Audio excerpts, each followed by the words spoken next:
Okay. Now click.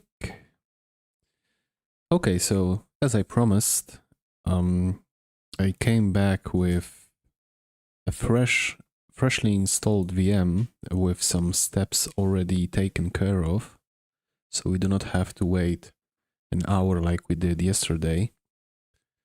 Let me just make sure that I have a proper sound source enabled. Okay. So yesterday we kind of did not manage to we basically did not manage to get the OpenStack running from the Canonical tutorial. I'm not really sure why. I mean, there were some steps that were poorly documented in the video. So basically, for today, I made some slight changes. So basically, I am still using the Ubuntu LTS, the current one. So I think it's 22 version. I have also added the Ubuntu user, not my personal one. I decided to also add the Ubuntu. I've done that because I saw that when the Juju Bootstrapper was running yesterday, it had basically hard-coded Ubuntu as a user anyway, which is kind of weird, but for the sake of checking out the tutorial properly, let's just roll with it. I have also basically done the basic steps, so all the things we've discovered yesterday. So adding our own SSH keys to our own outright users so that we can SSH without password to basically localhost. I have also added the known hosts server key so that localhost's SSH can be done without any prompt whatsoever. And this allowed me to actually install the OpenStack snaps and allowed me to execute the, let me just show you so it's actually visible. Databases and other. Oh, this command, right? So basically yesterday we've discovered that this command can silently fail without any warnings if you do not have all of the prerequisites I just talked about done, right? So you can basically enter this command and you can wait indefinitely long and nothing will happen. So basically I have already executed this command. When it works properly, it can also take, like they mentioned in the video, up to an hour, and we can proceed from this point onward.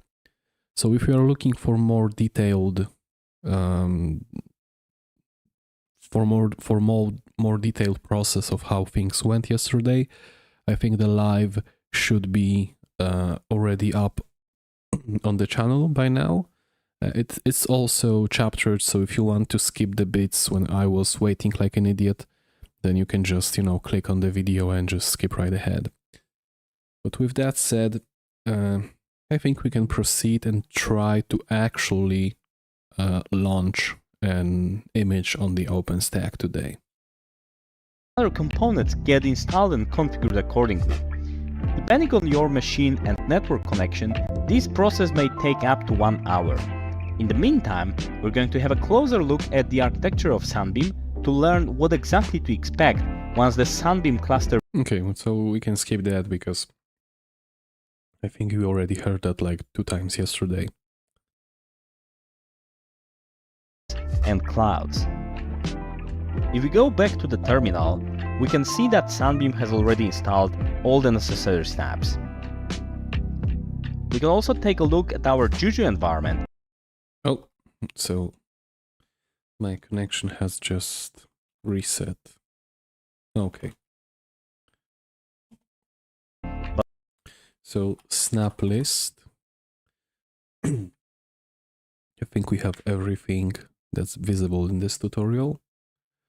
Yep, micro KS, OpenStack, hypervisor. Yep, we have everything.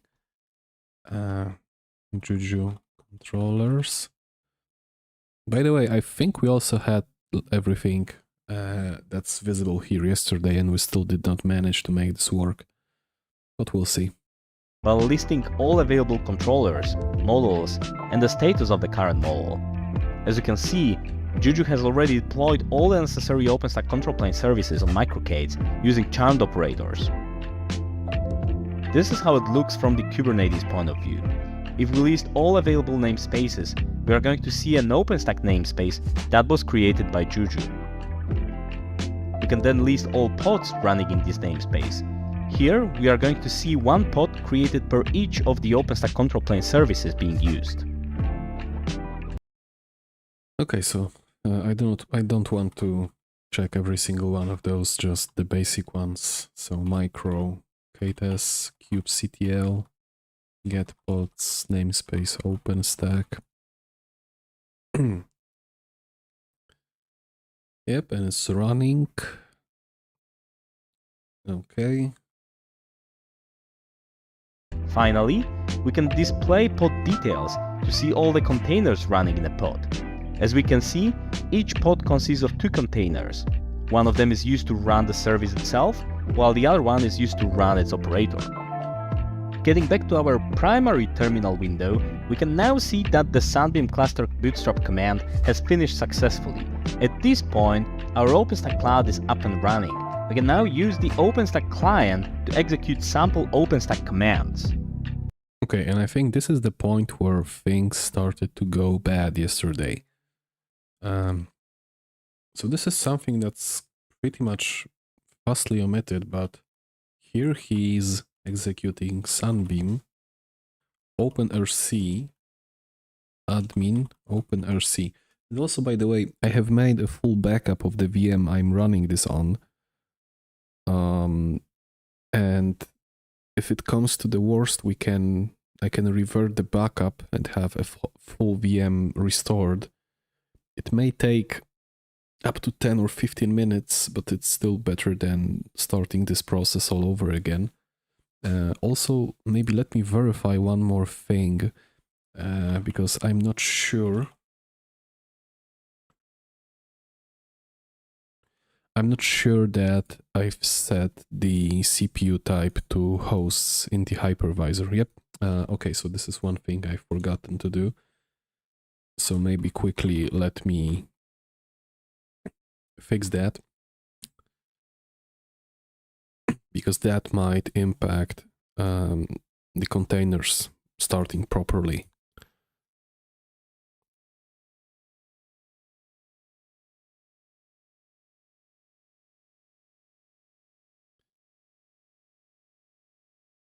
I mean, we saw them that they are pretty much started alright, but just to be safe. And it's already booting up.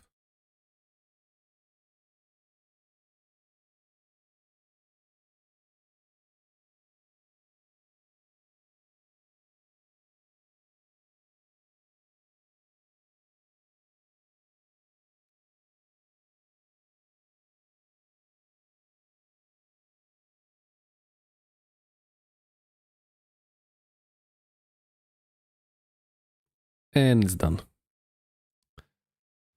So SSH backup. Also, one little thing I should mention is that I've configured this Ubuntu user to have passwordless sudo. So if we execute, let's say, this, then it will not ask us for password. And I've done this because at the bootstrapping command, it also basically executes sudo, and it can, you know, wait for password until you input it. So this is like just another thing that this is not mentioned in this tutorial. That's probably, you know, good to know. Okay, back to the video, and still okay. The admin OpenRC is generated, and we have some basic variables. Okay.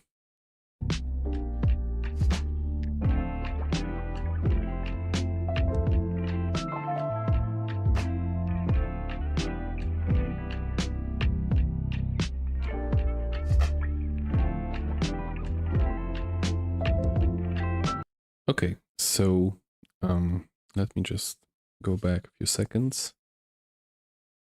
So he's sourcing the admin OpenRC, but I think this only is required if you want to use CLI to use OpenStack. This is maybe a mistake I made yesterday because I may quite possibly sourced some other files that were not meant for this. But let's see.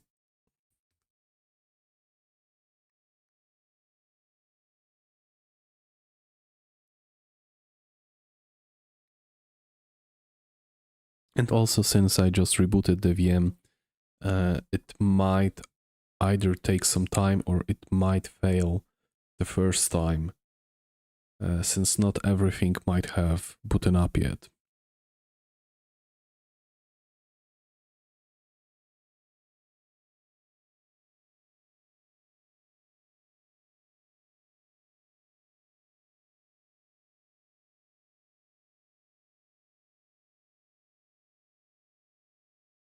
Yep, it's taking a bit of a sweet time there.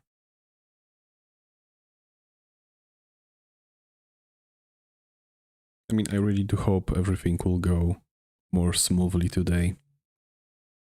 Because yesterday it was a lot of time wasted.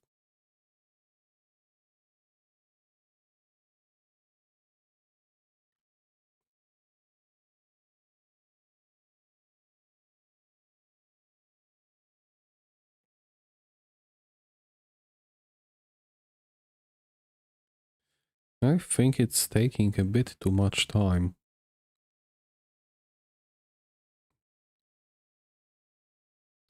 Like I said, it may not have finished starting yet.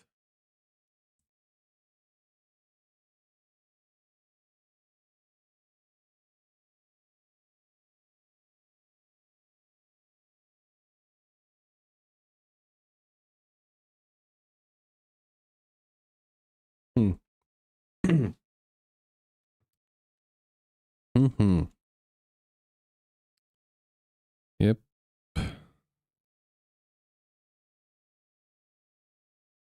Yeah, so maybe let's give it a minute more. And what was the command to check if the containers are running? Should be this one. And they are running, so it should be okay, but I think not all of them are fully ready, like some of them have 1 out of 2 ready. Was this like that before also? No, previously we've had all of them running. I mean, this is why I am a bit skeptical about Kubernetes deployments. Basically, like, you know, you orchestrate some containers and you do not really have anything specified in terms of how they should start up. It basically, everything starts up at once, and if it fails, then it's because it's dependent on something else, then it's just restarting until you know it actually has that other component ready, which is a bit, I would say, dirty if you ask me. Do we have everything ready now? Yeah, I think we have. No, the neutron is still only 1 out of 2. Sorry. But Horizon is 2 out of 2 and Keystone is 2 out of 2. So I think we should be good now, especially since this is only a listing operation.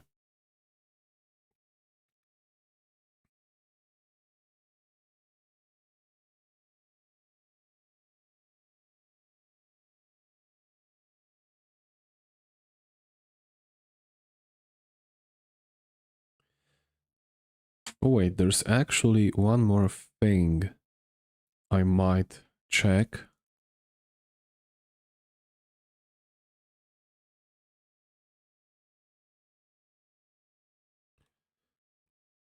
And let me explain that to you in a few seconds.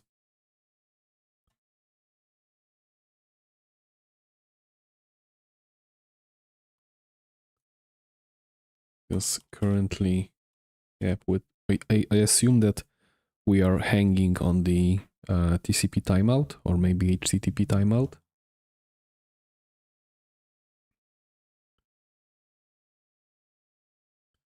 Okay, Control C. So first of all, is there like a port 80 up? Because it's trying to... Ah, yeah, okay, I've forgotten. I might not be able to see that. But what I wanted to check is... Okay, so I am within the Snap daemon group. So like I said, Juju has some things hard-coded, and yesterday I saw that it basically expects to have a Ubuntu user on a VM, and then it basically adds that user to those groups, one of which is Snap daemon. And I wasn't sure it did this also this time, or in general that this was done automatically, but it seems like it was. Okay, so before another try, we're still having only one Neutron instance out of 2. So, let me actually check with the video. So, for him, the Neutron, he has 2 instances of Neutron. He has basically all of the instances. So why do I have those Neutron problems?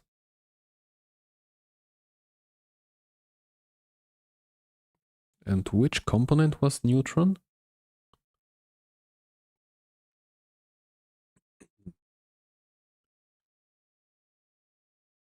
Let me check. It's the networking service. So maybe this is why it cannot basically do anything, because Neutron is having some sort of problems. I can't really imagine what kind of problems it might have, since this is basically a vanilla installation. What I might do is I might give it another reboot, because when in doubt, just reboot everything. Let me maybe check once more.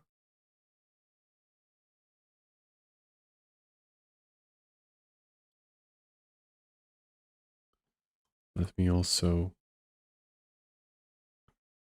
try this Juju status.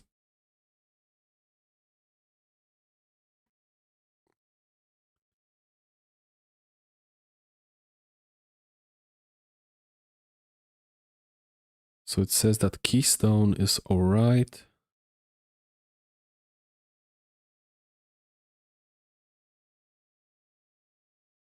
But it seems like not all of the apps are running. Is it really taking this much time? Or maybe something has basically was not persistent.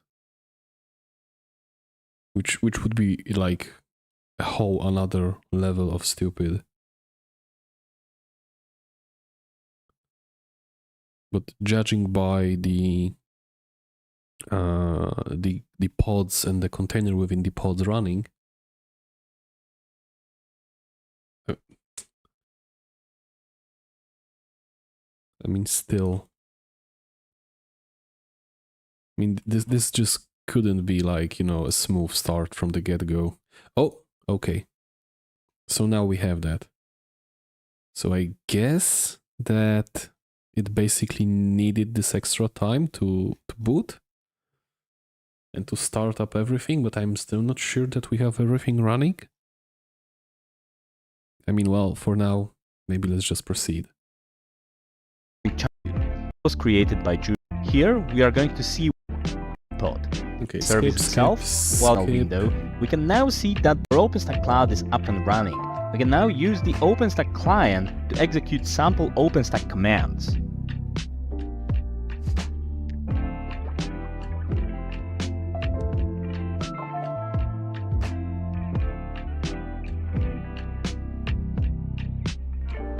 Yep, we did that. We listed the catalog. However, to be able to demonstrate typical OpenStack capabilities quickly, we need to configure the cloud so that sample records like tenants and images would be created. In order to configure the cloud... Okay, so Sunbeam, configure, accept, defaults, open, RC, demo, open RC. My understanding is that this will configure some demo images and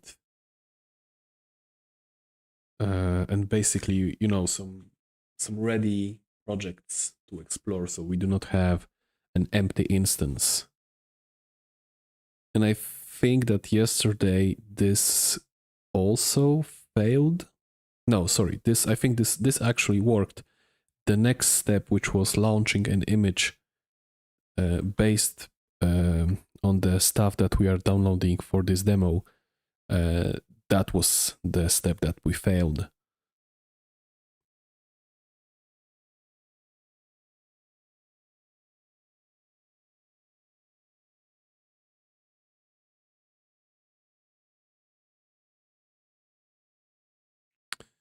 Oh. So this is something new. It added some resources. Well, maybe let's get this from the very top. Okay, Terraform apply failed. Read complete, Terraform use the select providers, blah, blah, blah. Okay, will perform. This was okay. This is just a diff, I guess. Never really used Terraform before.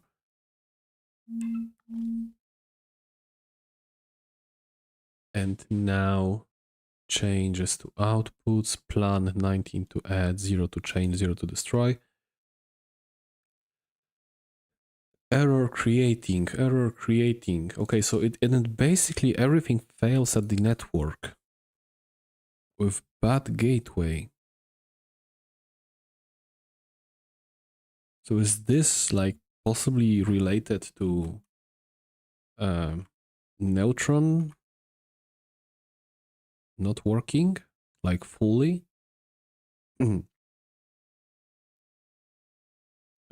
Okay, so I need to Google 1 second and find how to restart the micro KS container.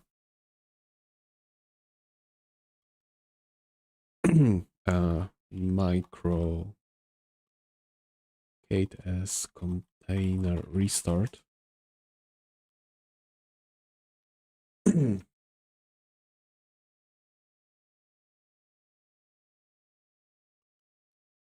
Okay.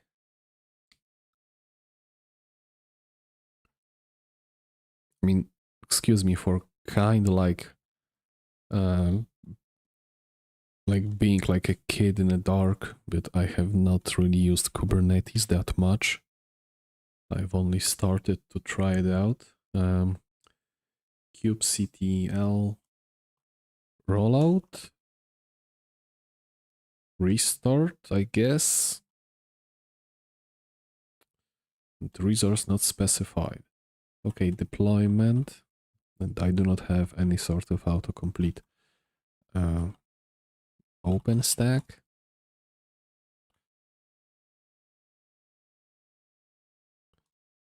It says to do this in this order. So deployment, and let's say Neutron. 0. And what if we skip the -0? Okay. Okay, so let's give it maybe one more try, and after that I will just reboot the whole VM.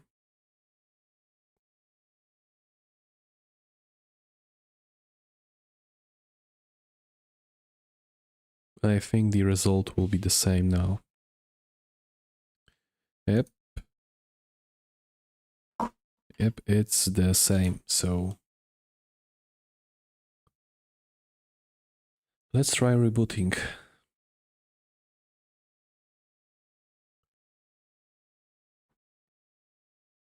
Just so you know, I am watching the reboot process on the KVM on my hypervisor.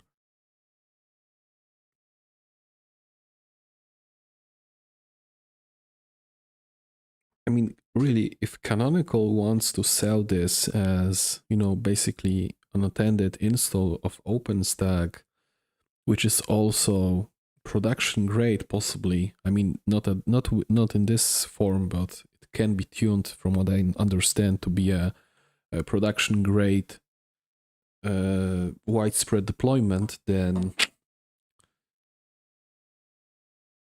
I know I am only like using this video tutorial as a guide, but it's fairly recent.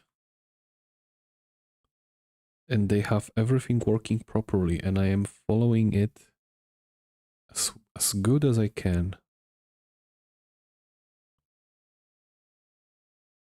And we still have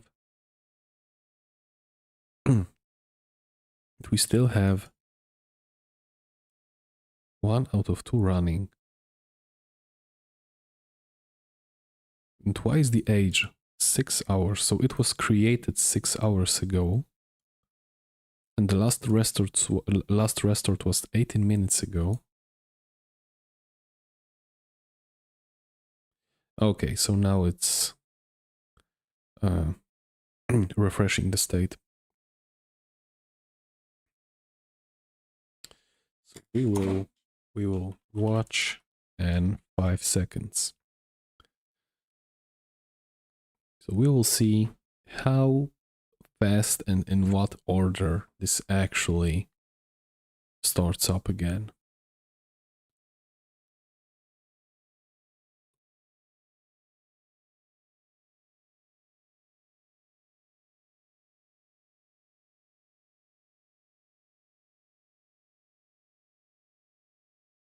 I mean, this is quite weird because I really if the restart fixes everything, and even if not this one, then maybe like a next one, then I really do not like this because I mean, servers with such important services like OpenStack, you know, should, because this makes me like be afraid to reboot a server, right? So even after a server upgrade or update, or you know, sometimes just to possibly move the server or the instance, it makes me afraid to reboot the server.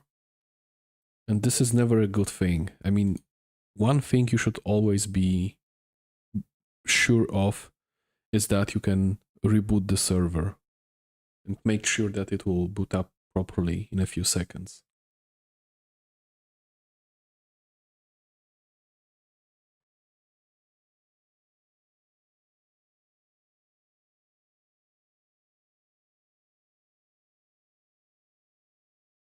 Okay, so it's trying to reboot.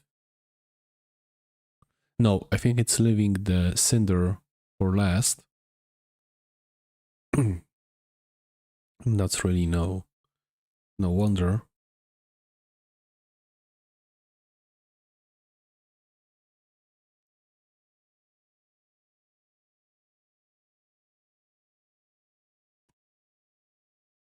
Okay, so we have placement, Nova MySQL, and Glance.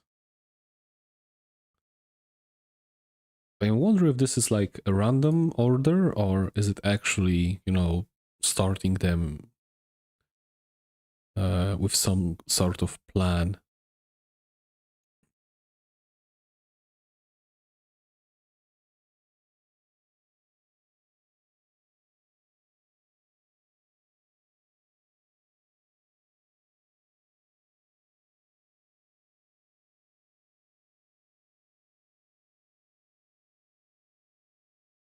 Okay. So everything is running. Oh, and now we have 4 Nova instances instead of 2. Or did I just see it? Or maybe I just confused it with some other. Because now we have 4 out of 4 instances of Nova, 1 out of 2 instances of MySQL router. But this is a MySQL and a router, so I would think that this is not so important. We could do with 1. Not really sure about that.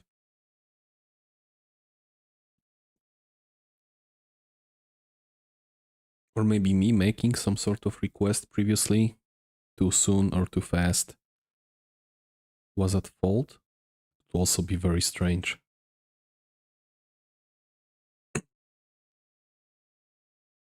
Alright, now we have 4 out of 4. Previously we had 1 out of 2. Okay.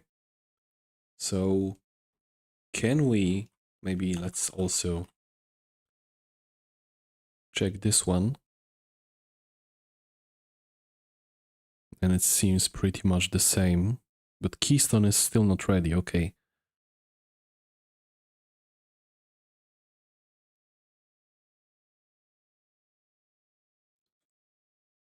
So we might also wait for this one to start properly.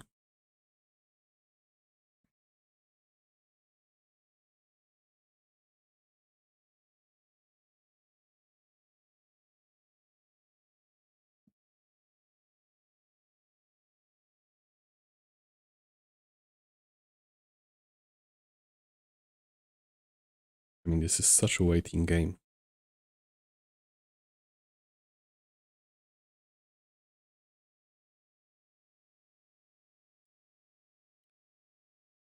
Manually provisioned machine. Yep, yes it is. I have also wanted to check out the Canonical's MAAS. Why did I skip that? I mean, I am interested in that, but whenever I saw that this is also, I think, snap dependent, and it consists of, I think 5 or 6 or 7 different services, because it basically needs to provide you with DHCP, TFTP, load balancers, proxies, and high availability. It seemed like, such an overkill, because if you want to just try it out, or maybe, you have a smaller scale deployment for, let's say, 50 servers, maybe 100 servers, it's not really that much. Then you see this solution, this this software that can basically provision bare metal servers for you, and you see how much you have to deploy in order to get it running, and it's basically a buzzkill.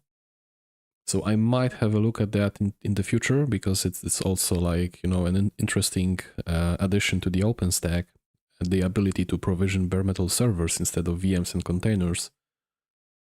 But as for now, I got kind of discouraged with that. Okay, so Juju status, and it's still waiting. Jesus. Is everything running on the container side at least?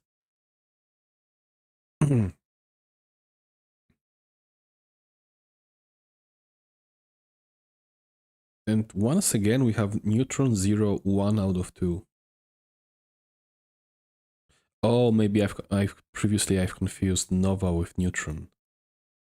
Okay, so let's go here. Yep. So something is fucked. And I'm not really sure how much it affects. I'm not really sure how much it affects this cluster. This this provisioned instance to actually be fully operational.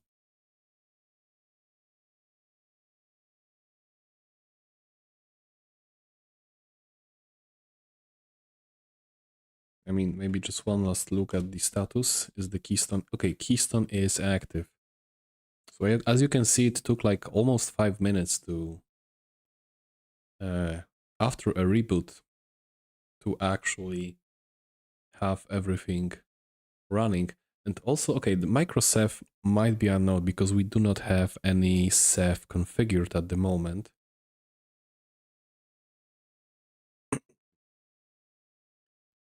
And it worries me a bit because yesterday we were able to basically execute this command without any issues. And now I am wondering that maybe yesterday it actually did not perform correctly. Maybe it failed silently at some point. And now it's just basically failing with an actual proper error message. Yeah, I think we can now try this and see what happens.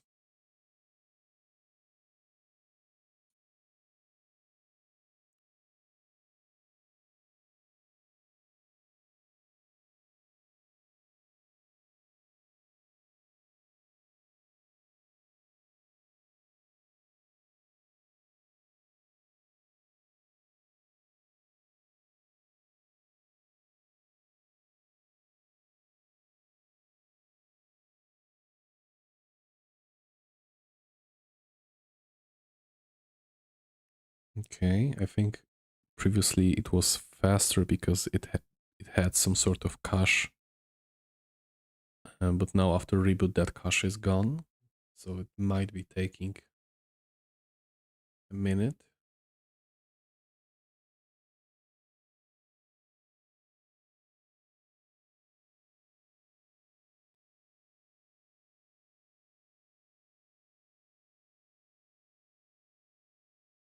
And it's done without any issues. Okay, weird. Okay, well, let's proceed. Execute the following command. At this point, you shall be able This weird cut in the video, because it was not sped up, it was just cut, might suggest me that maybe it's edited, but this is just like my wild theory. to launch our first instance. Sunbeam ships with the launch command that can Okay, Sunbeam, launch, Ubuntu test. Yep, nothing be else. used for demonstrational purposes. Okay.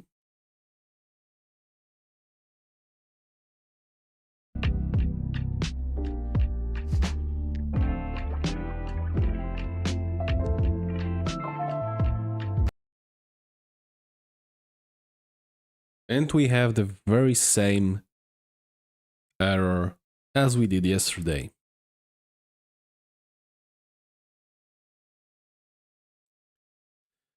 This is exactly what we had yesterday.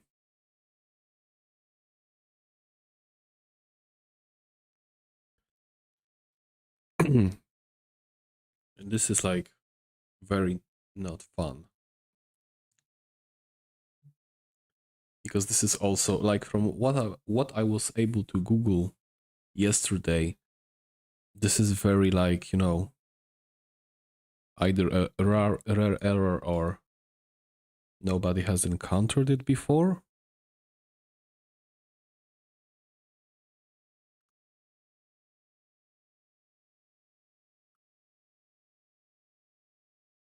I mean, it seems like it's Nova component fault. I mean, please report this error. Like, what am I supposed to report? There's like no debug information. Like HTTP 500, like this is so generic that like unexpected API error.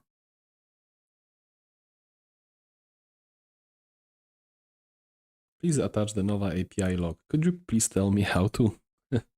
Okay, so maybe this might not be aware of the provisioning method. So maybe this is why the message is so generic, but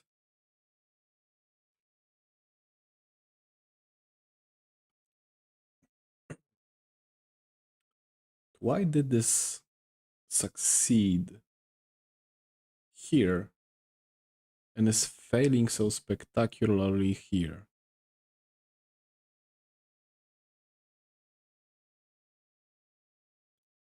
I don't think we have like some weird...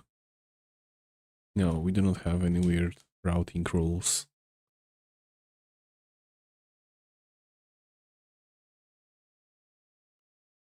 Let me maybe also...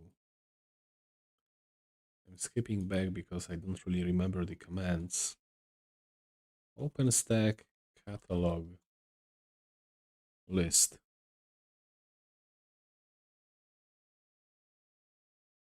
Okay, yeah, source. Oh, so maybe this is because admin. Because yesterday we... Okay, so because we just had a reboot, maybe this is because... So let's configure this again.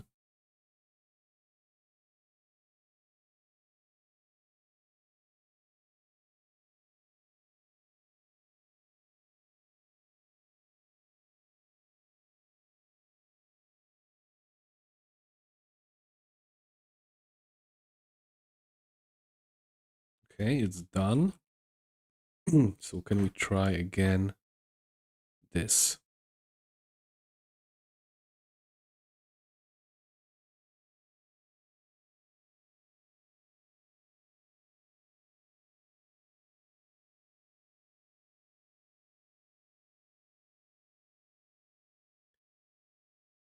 And again.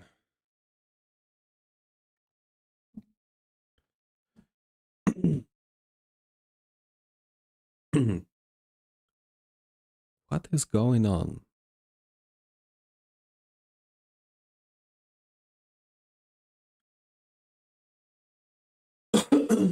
Sorry.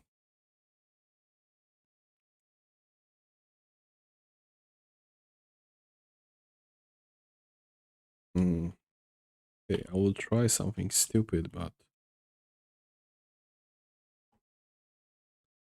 Yep, unauthorized.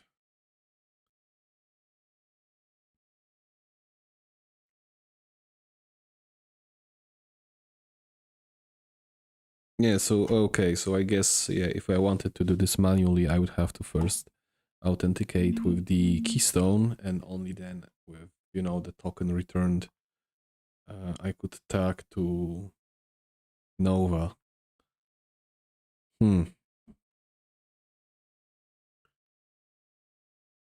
Okay, so how can I extract the Nova API log? And, you know, maybe I will do this quick Google, and I will, if I find something, I will just make it so that you can also see what I am doing. Or maybe, you know what, let me just do it right now.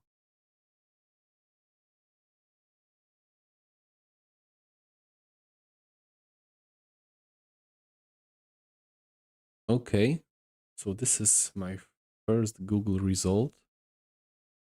How old is this? This is 2019. So I don't think we'll find our answer here, but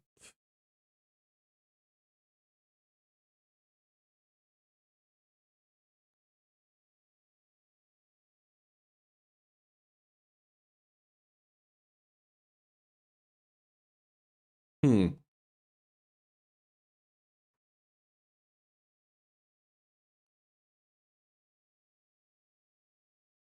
Yeah, Python 2.7, weird, but okay.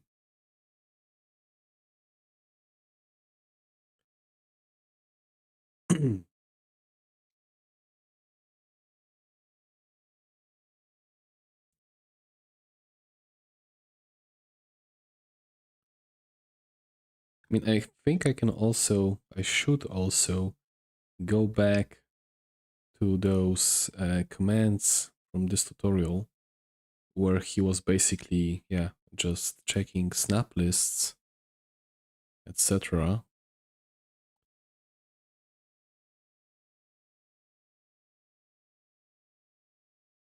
And maybe let's actually diagnose those more closely. Okay, so we all have all of the snaps enabled. Also, I mean, what the hell is Amazon SSM agent? Because we do not have that.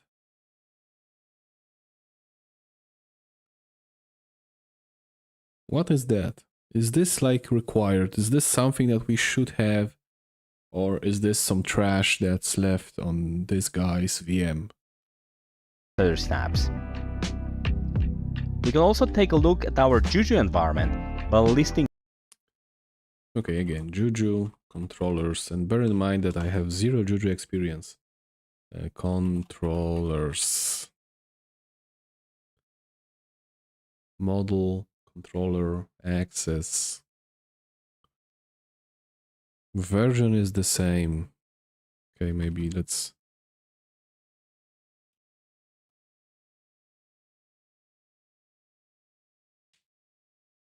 Okay. All available controllers, models, and the status of the current.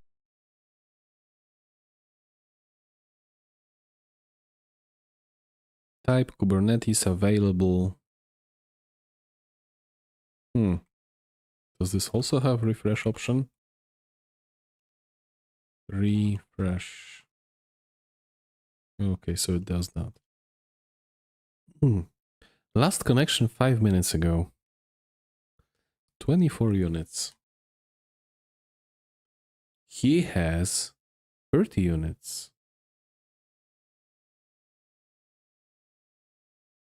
But he also has 0 machines. Model. As you can see, Juju has already deployed all the necessary OpenStack control planes. Okay. As you can Juju switch OpenStack. Oh, okay. The Amazon SSM agent. He probably has an Amazon instance on which he's configuring this. Yeah, EC2. Yeah, that makes more sense. Okay. Wait. So this gave me an idea. So if I ping OS stack 1, I mean, this should not really matter, but maybe etc hosts, maybe it wants to have same thing as Proxmox has. So whenever it asks for an IP, it needs to have an actual interface IP address and not the loopback one. And I would just reboot this to be safe, because it might be cached by some sort of systemd service. And I know, like, this is once again extending the waiting time for everything to start up, but this just came to my mind. It is worth checking it out.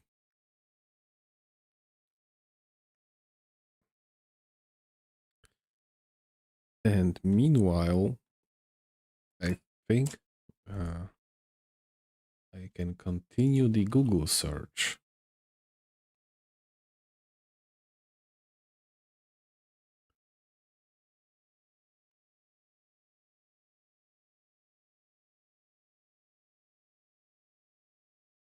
Okay, so maybe Sunbeam, OpenStack, installation, maybe not installation error, but Nova HTTP 500.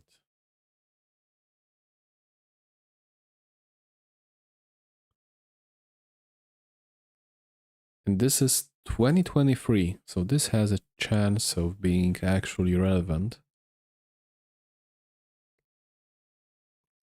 Installing Sunbeam multinode seems to go well until the point of creating a test VM when it fails.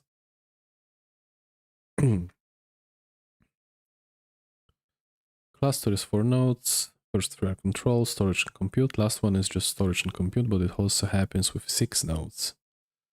All steps up to the control plane seems to go real well. At the end, there are 3 instances of a control plane components running. Cluster seems healthy. Full log can be found at the end. Yep, Sunbeam launch. Yeah, exactly this command. Timeout waiting for server unable to request new instance. Please run Sunbeam configure first. OpenStack server show. Okay. Network agent list.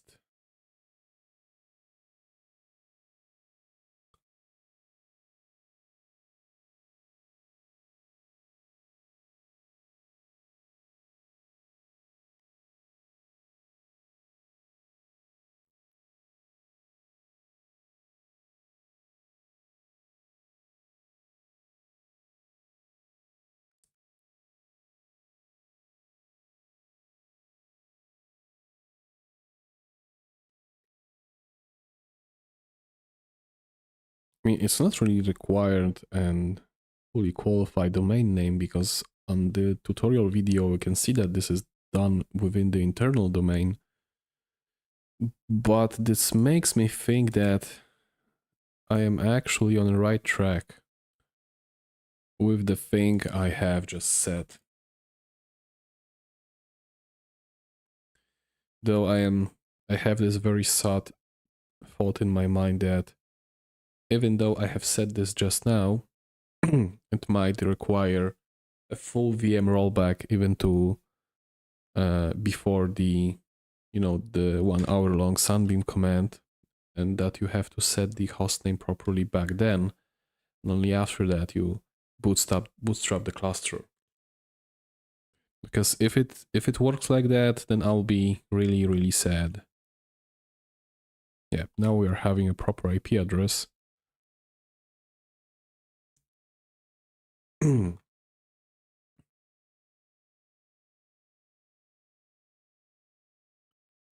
Okay, so let's just see more diagnostic info. Yep. Maybe this will fix the...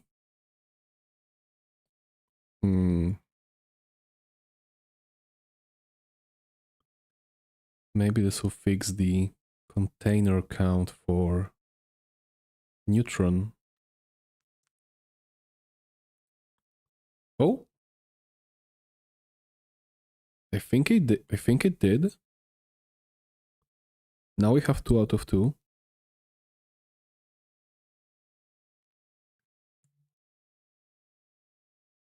Okay.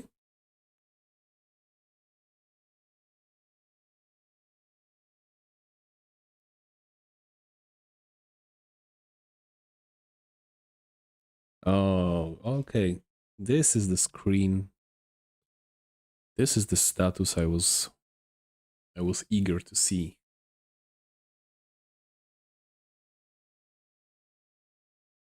Okay. So watch 5 seconds. Juju status.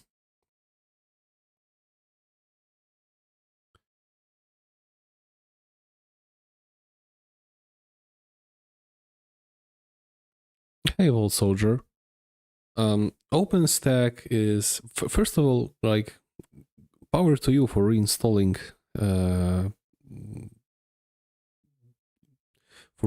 the system. Though I think that, you know, LVM would still work with BTRFS and Lux, but you do what you want to. Do. OpenStack, OpenStack is a solution to manage and administer a public cloud. So let's say you want to be the next Amazon VM and container provider. What you want to do is then basically set up OpenStack, and then you can share your hardware infrastructure as VMs or containers or bare metal servers. This is basically a cloud management suite. And it's like a really big one at that. So it takes care of, you know, storage, networking, right? So if you kind of like, you know, have at least a shallow understanding of what Kubernetes is, then, you know, OpenStack is like 10 levels above that.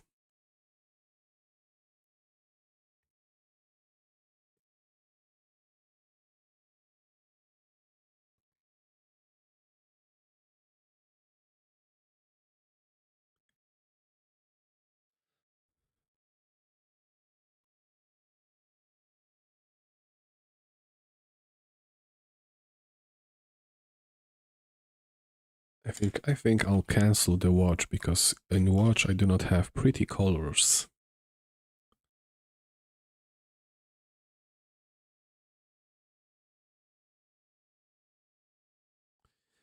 Fails to recover cluster for MySQL.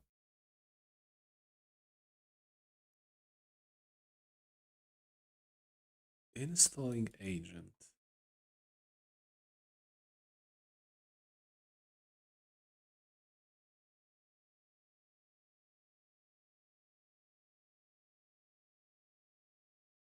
I mean, do I have to?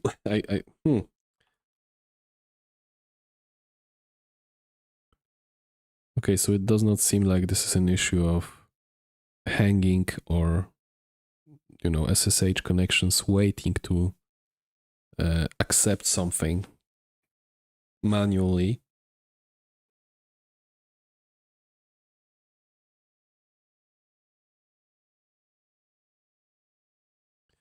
But still, this is yet again a waiting game.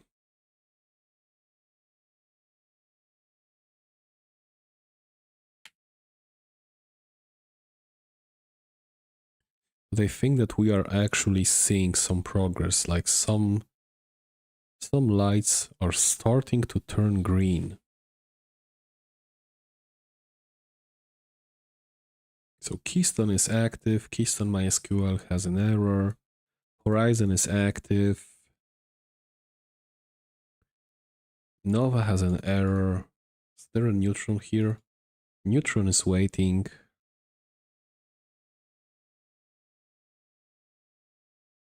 So I think the Neutron will be the very last thing that will be ready, since this is a networking stack, so might actually wait for everything else. That makes me also wonder, maybe Neutron fails to start because we do not have Ceph set up, but previously we've had 2 out of 2 Neutron instances, so probably not.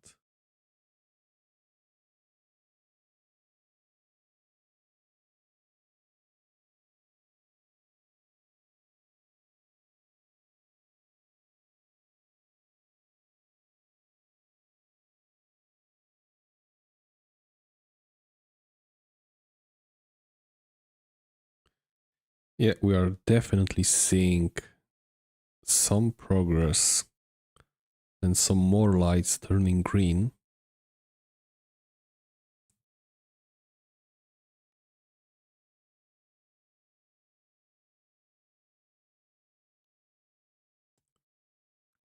But my man, I mean, this This launch setup is so terrible.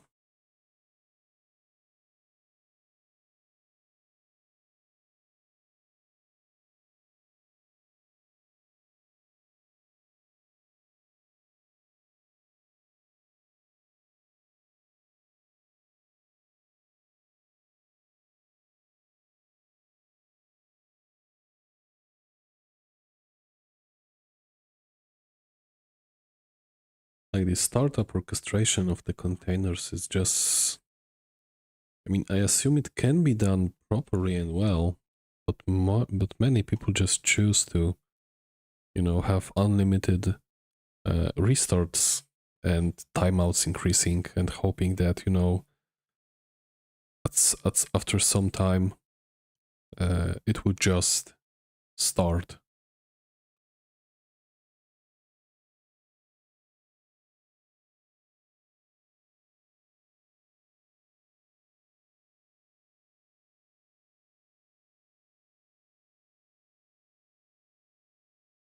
Hmm.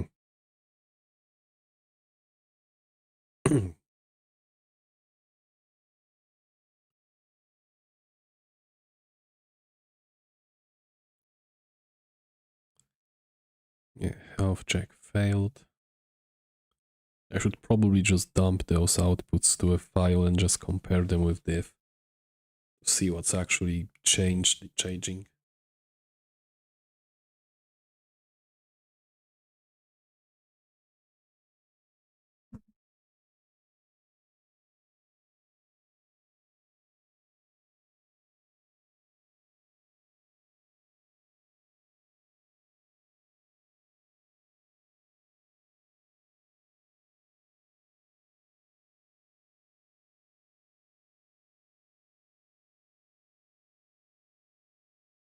Okay, so according to this, everything is running. Maybe not everything, but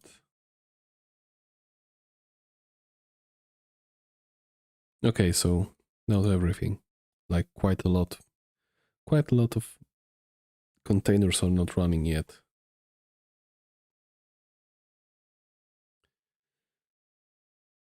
So sadly, I think this might require me to actually roll back the VM to pre Sunbeam Bootstrap and just have that goddamn hour-long command being done again.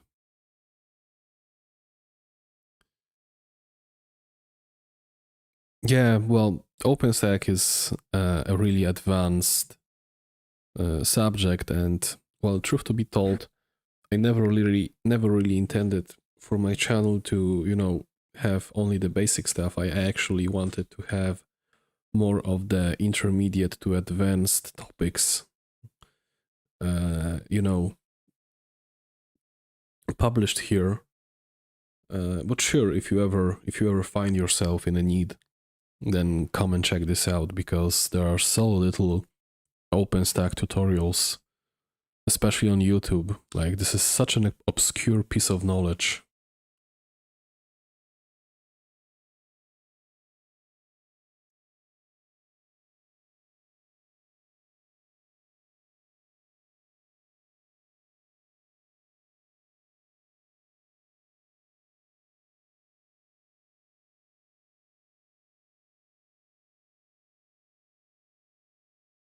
I think I'm seeing only less and less progress with every time. Only less and less progress.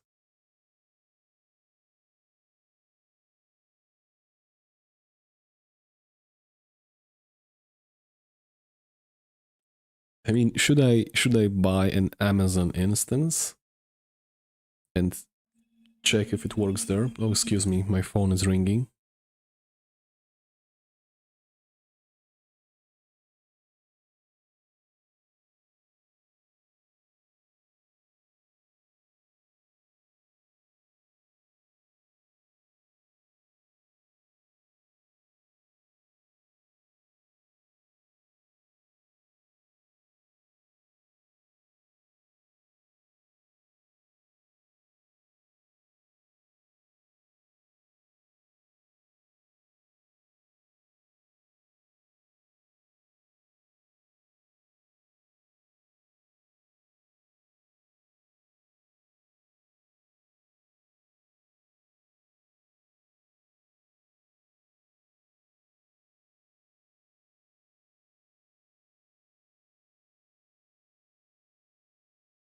Actually, I might need a second, so just give me 5 minutes.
Oh my, sorry for that, but you know, whenever dad calls, you always pick up the phone. Basically, this is what I'm doing, so yeah. Anyway, so what that 5 minutes gave us, it basically gave us fucking nothing. Like, this is like really getting under my skin. What can I do? What can I do? So I can continue to fiddle with this instance. What I can also do is I can restore my pristine backup to a separate new VM, and I can just, you know, launch the whole and the whole hour-long bootstrap there. And I think that this is actually a direction that we can go for.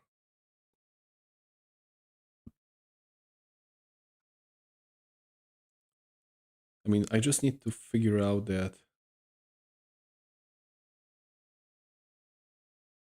will Proxmox let me restore it as a new VM, or does it really want me to? Because the ID for the VM has to be different.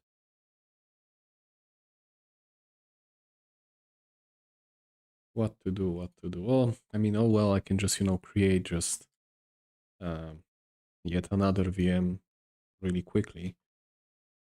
And I might also show you how, because this is an occasion actually, I can just show you how stupid the Ubuntu installer is. So OpenStack test tool. Let me just quickly create the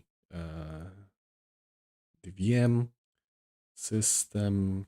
Let's go for 70 gigs for the storage. For CPU 4, enable NUMA, 16 gigs of RAM, network, my previously prepared VLAN.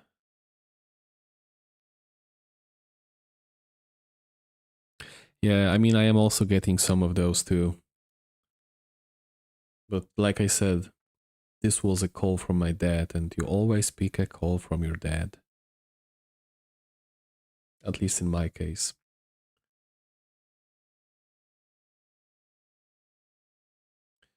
Like, thankfully, Android, I think, has Android has, you know, this ability to tell you, at least initially, that something seems to be a spam call.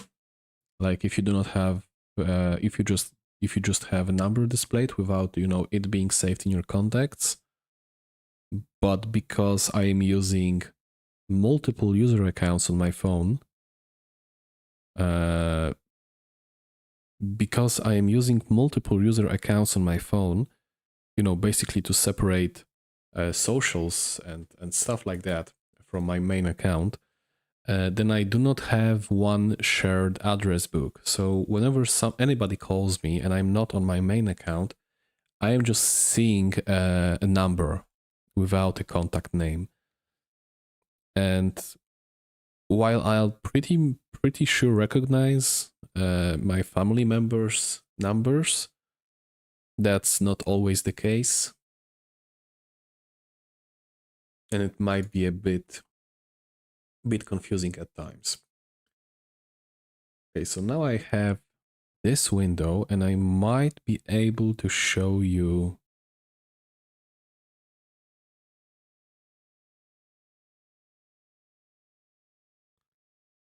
this, and here. Okay. So this is the Ubuntu installation ISO.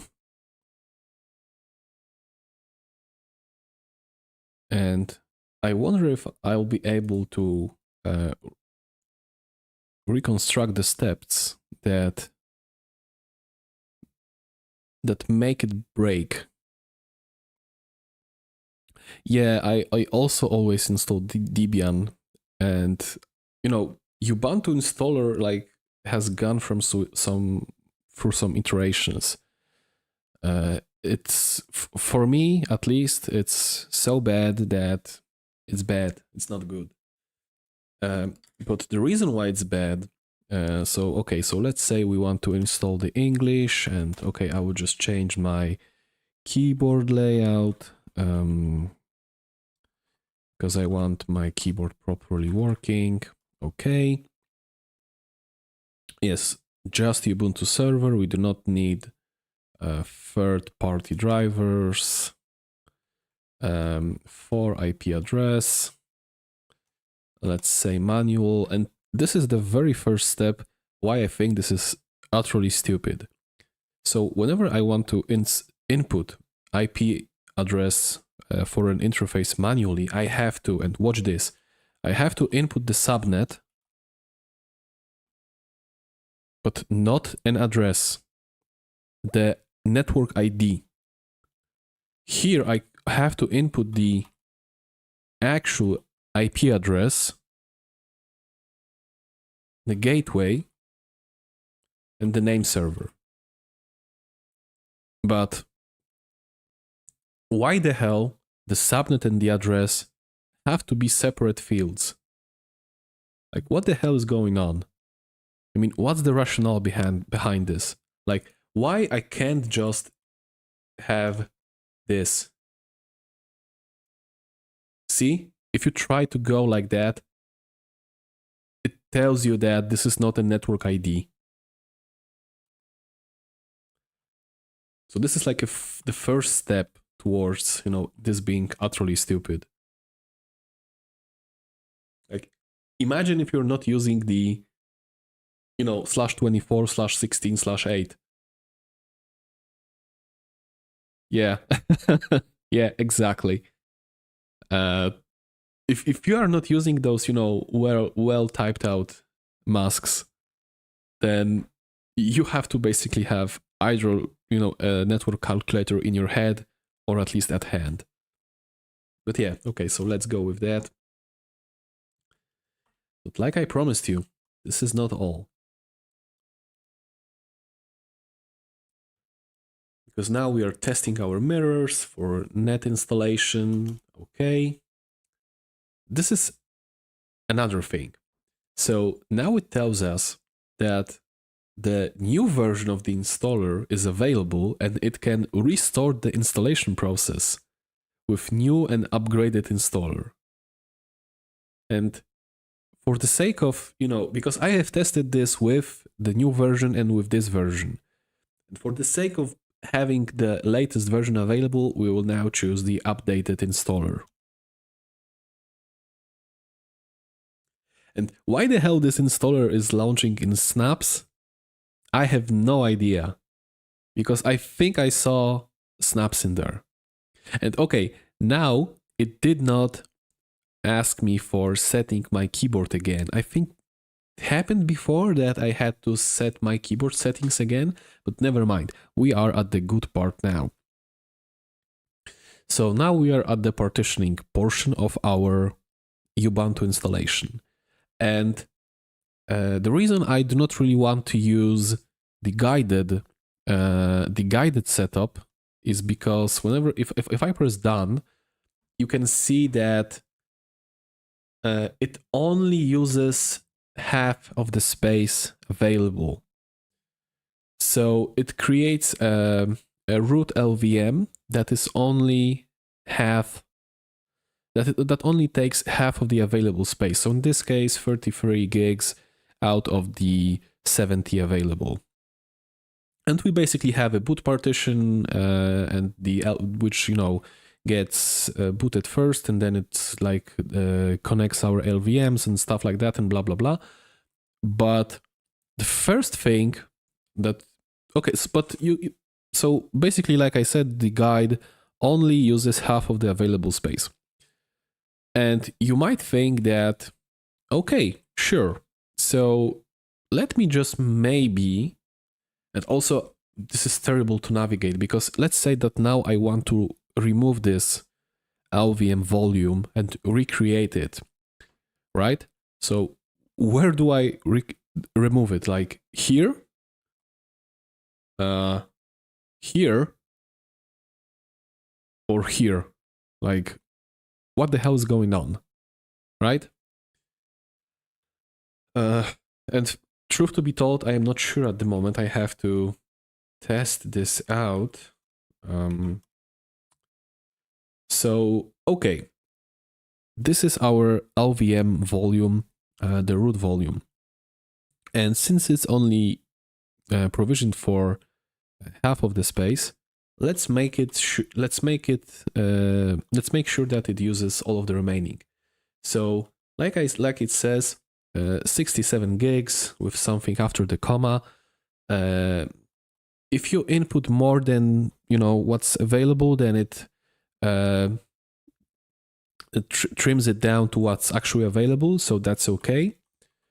And you would think that okay, nothing done, nothing bad has been done. I have just extended the volume, and I'm just right now clicking save. Well, watch this. Enter, and okay.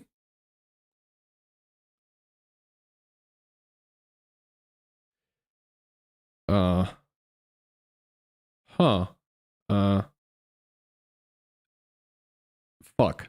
So you would not believe me because 3 times, but obviously not on stream, 3 times whenever I actually wanted to extend the root partition size, it crashed the installer. And it thankfully did not crash it completely, but basically it crashed and moved me a few steps back. And I really thought that the partitioning menu is broken. And now it just fucking worked. Fuck you, Ubuntu. Fuck you. I actually wanted to show off something interesting on the stream. Fuck you. I wonder if this update actually maybe fixed it. But trust me, I've had this crash 3 times because at this point I have installed this Ubuntu server 3 times.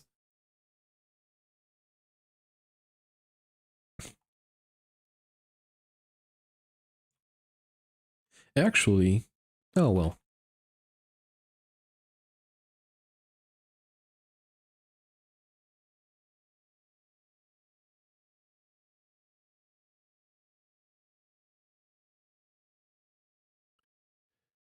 Yeah, I mean, I really actually wanted to, make either a YouTube short or whatever, right? I just wanted to show it off. And now that I've actually wanted to show it off on a stream, it suddenly decided that it wants to work. So, and it was such a beautiful case of actual important thing not working, right? Because you would expect the system installer to be, well, flawless, right? I mean, I have never had such sort of issues with Debian installer. But here it's like, like you only discover new things either not working on or working really slow.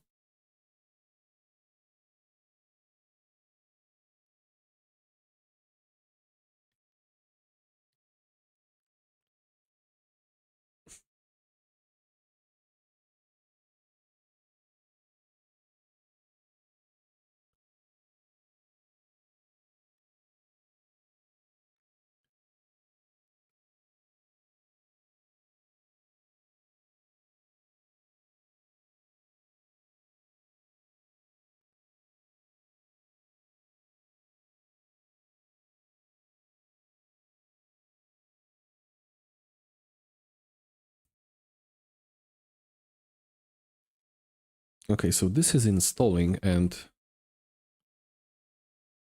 yeah, on our previous VM, we are still not having any of the containers starting. So I'm rebooting it again. And meanwhile, let's just see the Ubuntu installation. Also, one little thing I also have about against the Ubuntu installer is that it uses very tiny font. It either uses very tiny font or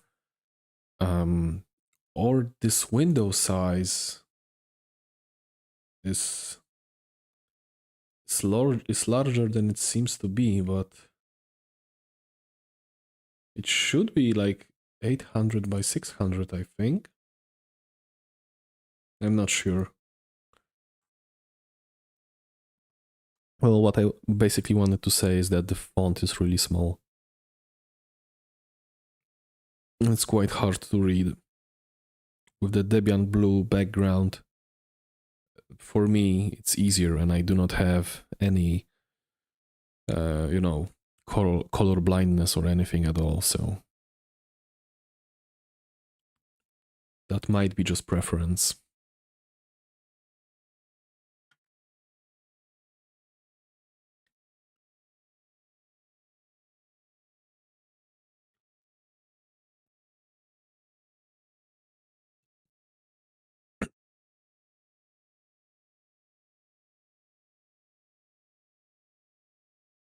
Okay, so Ubuntu, I think, finished installing.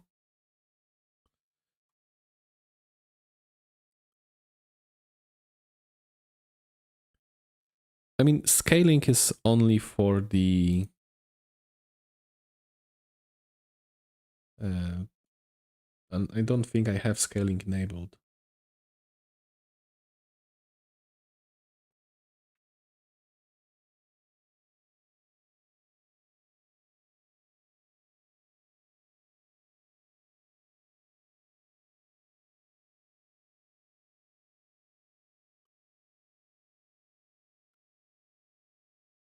Okay, so our second and version-like VM is booting.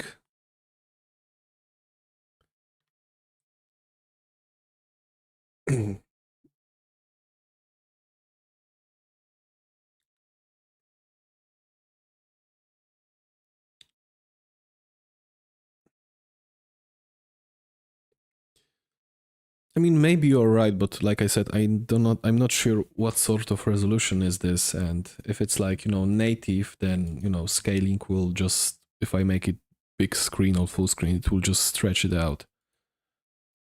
And I'm pretty sure it's not stretched at all. I think it's running at native.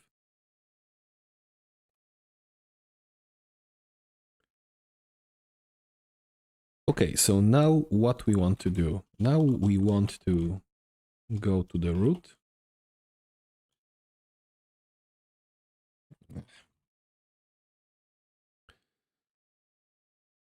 And this is the first thing.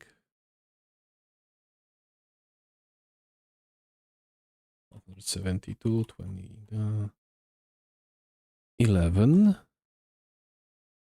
Oh yeah, I've actually set up Guacamole once before. Because actually, when you provision containers or images or VMs for the OpenStack, you want to somehow make it available to to your customers, right? And maybe you do not want to assign every container or VM with a public IP address, or maybe you just do not have that many addresses.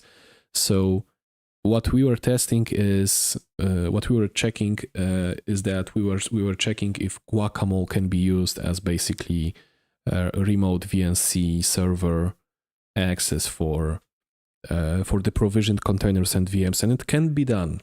It can be done. Okay, so now we have that. Do I want to make something else before reboot?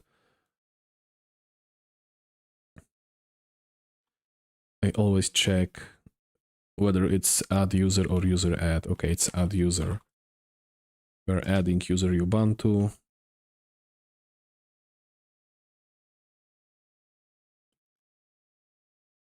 Okay. User mod ag sudo Ubuntu. Switch to Ubuntu. I hate speaking this name this many times in a row.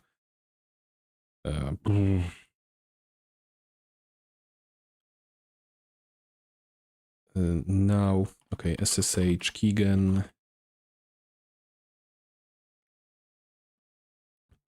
So I'm basically doing all of the stupid steps. And it's kind of weird that it really doesn't want to generate the 4000 RSA bit length key. It's like doing everything it can to, do not hit the 4000 bits level. Before it was, 2048, now it's 3072. Just make it 4144, I'm not sure, but just make it 4000 long, 4000 bits. Like, why taking the small steps? Like, 4000 should be industry standard by now.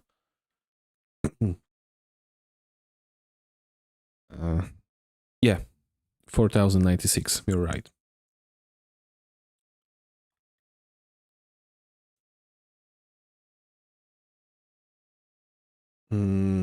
Okay, so cd ssh.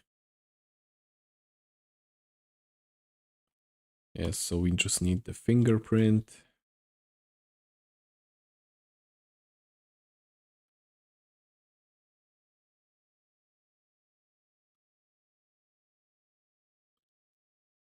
Just make sure that the keys are copied and the file is created with the proper permissions. And also, just to be sure, for the IP as well. Okay. So I also want the passwordless sudo. So for that, we can go with vsudo. And yeah, I mean, I just can hack this. So Ubuntu all equals, and now I have to Google, where did the no passwd go? Sudo passwordless.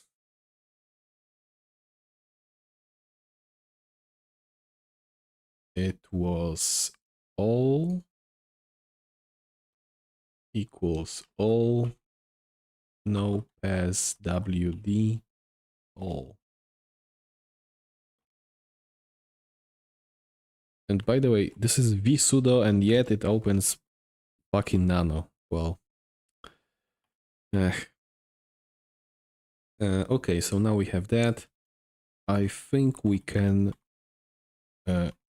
reboot for everything to load and actually...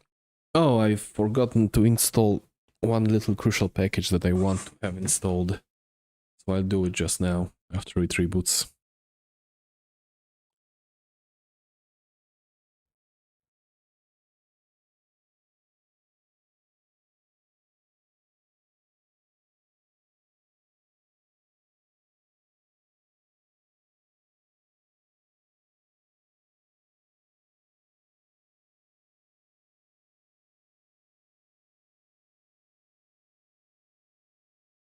So let's log in as Ubuntu to check if everything is working.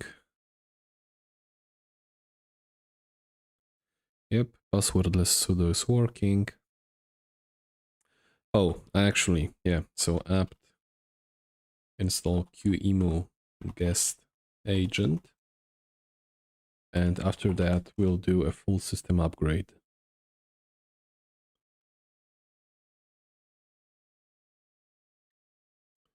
So apt upgrade, yes.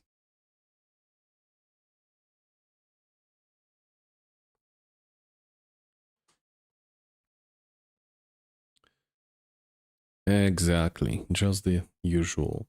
So while it's doing that, I will log on to that. I will log on to that from my PowerShell.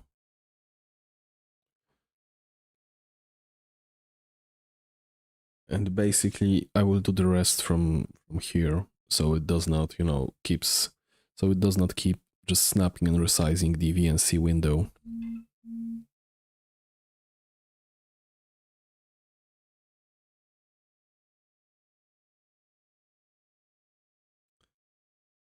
Yep, restart whatever you need.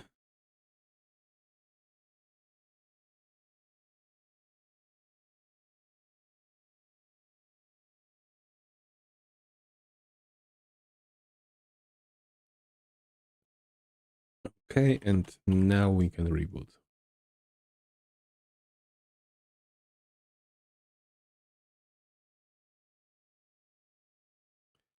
Yep, I got disconnected. It's rebooting, but it should be up in a second.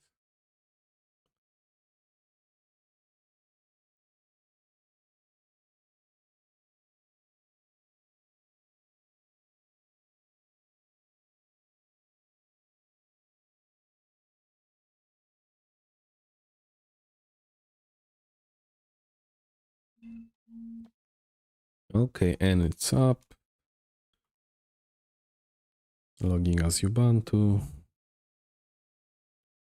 Everything seems to be okay.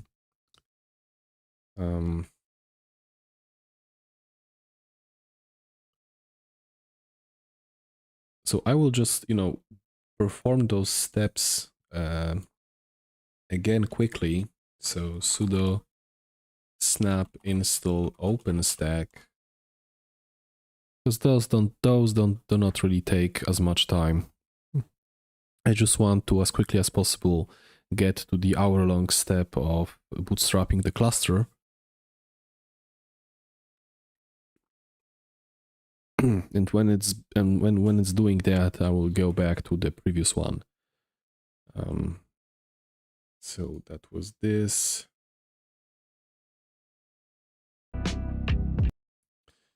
So Sunbeam prepare node script bash and new group snap daemon.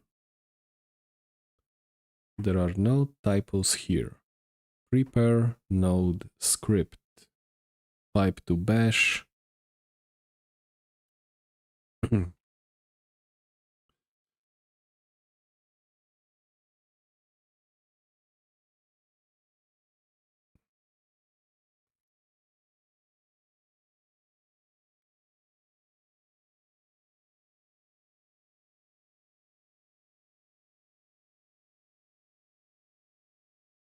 Okay.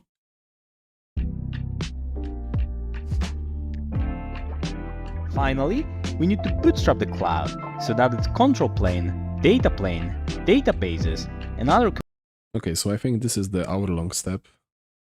Sunbeam, cluster, bootstrap, accept defaults. Yes, this is the hour-long step.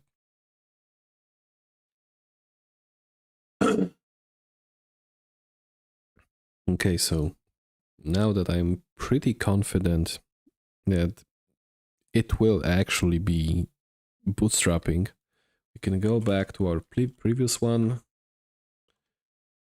and just so you remember, I have rebooted it like 10 minutes ago. So now what's the situation? Okay, so I think that changing the etc hosts actually broke this deployment. And I think that with this one, we will actually possibly finally see this shit working. Oh, and also, as you can see, it's actually, you know, progressing now because stuff is changing. Also, let me check one more thing. I think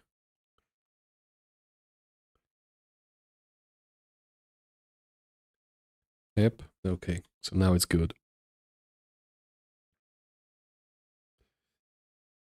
The sad thing is that it will, I think, like, I think this, the first one, the one I've started the stream with, is a lost cause. And to know that this one is working properly, we will have to wait. We will have to wait. I might just play some game and stream that during that duration. Just like I did yesterday. And if you are watching this stream later, I will probably have chapters ready, so if anybody wants to skip that part, they are welcome to do so. I mean, I just cannot talk an hour for an hour to just fill in that void.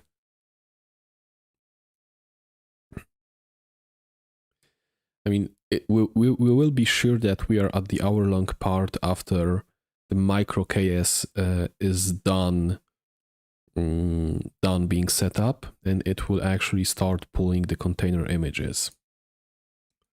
That being said, I might actually check. So on our previous installation, we are using 27 gigabytes for the base OS and all of the containers and snaps. Which is okay, because it actually leaves us hefty 40 gigs to, you know, try and do something with.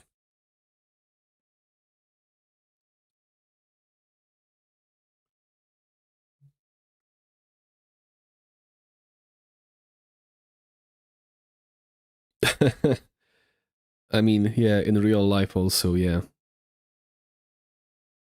I mean, if we are not discussing anime games or, you know, something work related, then I'm also out of topics to discuss.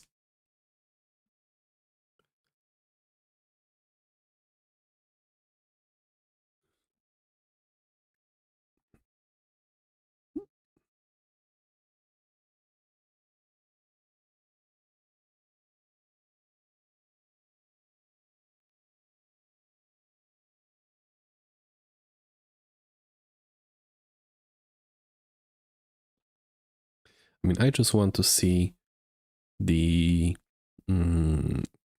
container progress bar, but just so we are not waiting.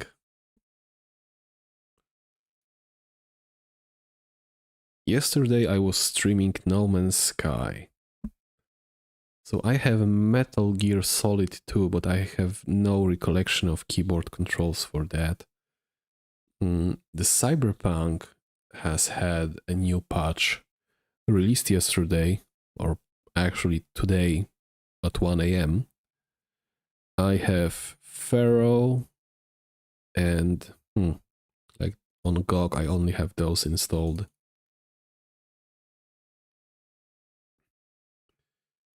At Steam I have My Summer Car, Vampire Survivors, Crash Bandicoot, Kerbal Space Program.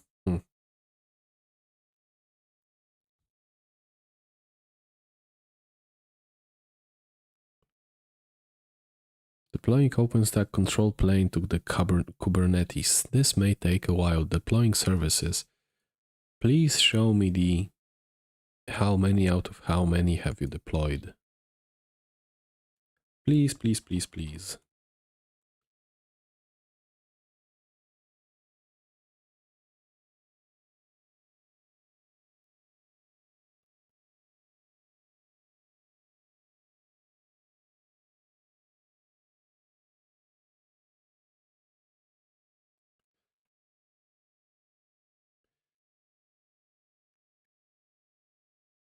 Yeah, so also to reiterate my point, we saw that we were failing at something, but we can clearly see that some services are not listening on zeros or on localhost, they are listening on the actual interface, let's call it management IP address. And if some service tried to get hold of this by using the, host name, it might have been failing. So if we execute that with sudo, we can actually see what those services are. What the fuck is a speaker? Speaker Sunbeam daemon.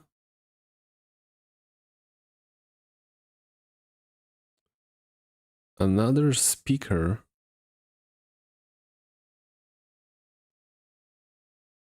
Just that? Nothing more?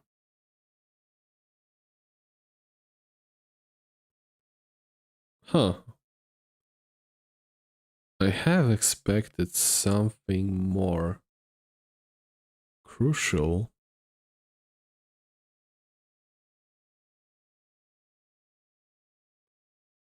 Weird.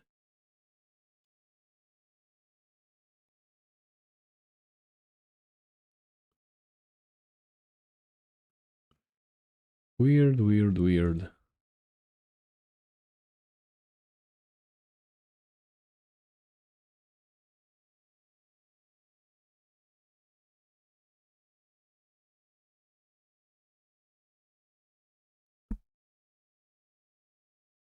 Okay, so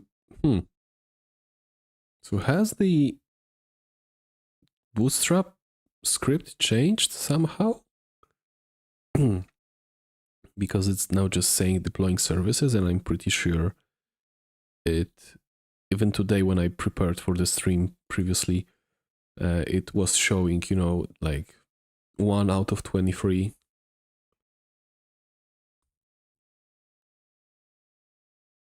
Weird.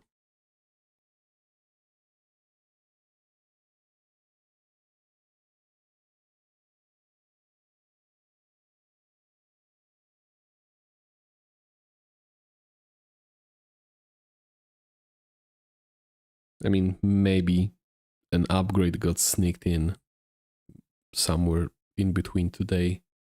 Like somebody was doing a Friday deployment.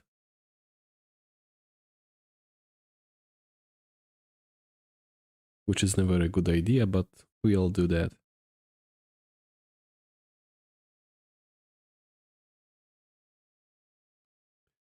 Well, Cyberpunk is a bit heavy game, but I'm pretty sure you can play it on even a shitty PC. Because it was, let's say, playable on my potato PC. And me myself, I have a, I think at this point, 7-year-old graphics card. And it kinda is playable. And especially with these current support for rescaling, so it basically, you know, renders at a lower resolution. But then it's upscaled to higher one.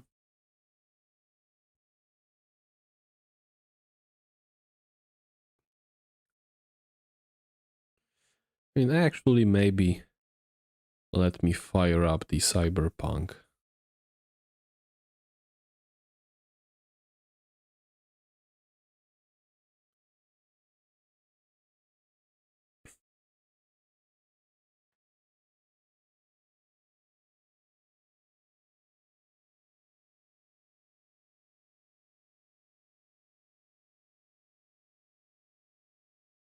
And I will just fit it in the stream window in a second.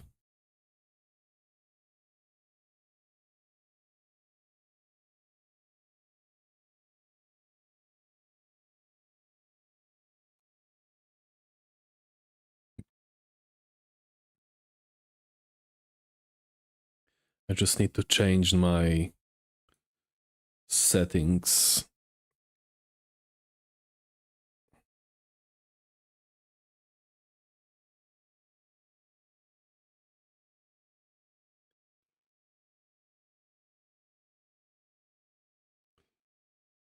Okay.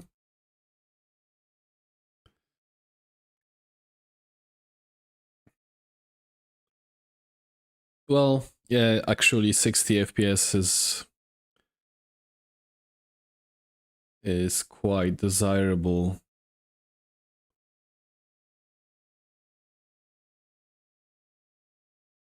But for such a long time I have been playing without that smoothness. So at this point I do not really care. The only moment I am actually mad about 60 FPS is whenever you buy a console like Xbox or PlayStation or whatever, you should always, all the games should have 60 FPS guarantee, right? So 60 FPS or at least anything close to that, right? So let's not be stingy, but it basically should run smoothly. And whenever I see a console game that lets you choose between, you know, having a smooth gameplay or you know, the beefed up graphical settings or whatever, that by the way do not really for me are such a big difference, but never mind. But you know, it makes your game run at 20 FPS at most. Then this is such an unacceptable thing. Because I paid for that console to not worry, to not, you know, have my not to worry about upgrading hardware or, you know, having something not work. I just want to play my games, and in this day and age, it's basically, you know, more acceptable to actually have to buy an expensive console and not have it able to run games smoothly.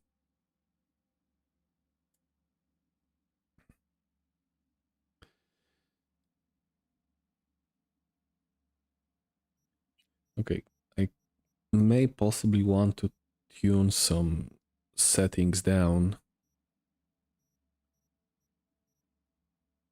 I mean, everything is set to high. We will see how it will actually perform. Hey everyone, great to have you back.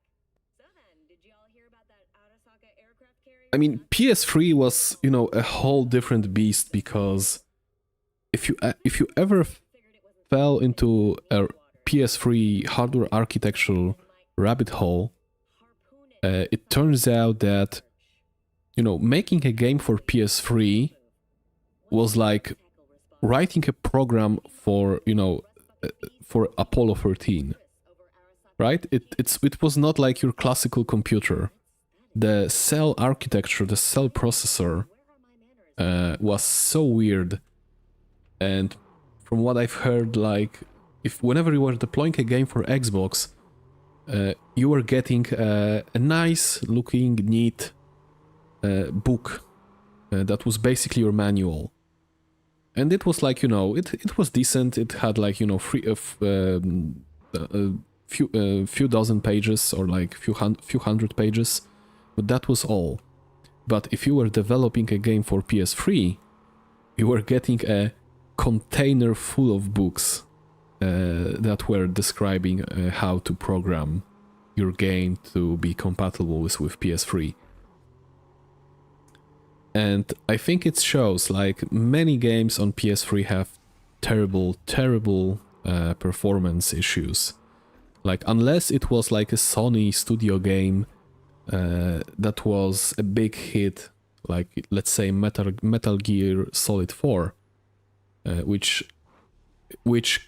I think is the only game that not only looks good for the part, but can also hit that 60 FPS on PS3, then there's no chance. Like, I mean, I bought PS3 only for the Metal Gear Solid 4, like years after it came out, like 10 years after, right? So it was basically a dead hardware when I bought it. But I also tried some other games on that PS3, and none of them were, you know, remotely playable. Like, unless it was a Sony flag title, like Metal Gear Solid 3, or something like that, then, well, you were better off not playing this on PS3. Or maybe a Sony exclusive, right? I think exclusive also behaved nicely. Still, PS3 was an amazing computer. Like, programmers hated making games for it, but still, it was an amazing piece of tech.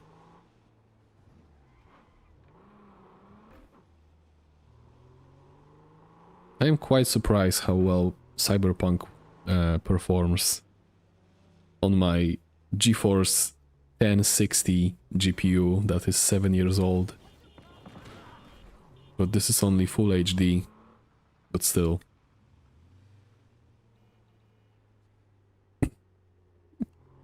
Yeah, well, I think every data center, like, tried to buy at least few PS3s to, you know, try and make a cluster out of them. I mean, when I joined my HPC center I work at now, they also have like 2 or 3 PS3s with custom firmware installed, because they were checking out the PS3 capabilities when it comes to distributed computing and working as a computing cluster.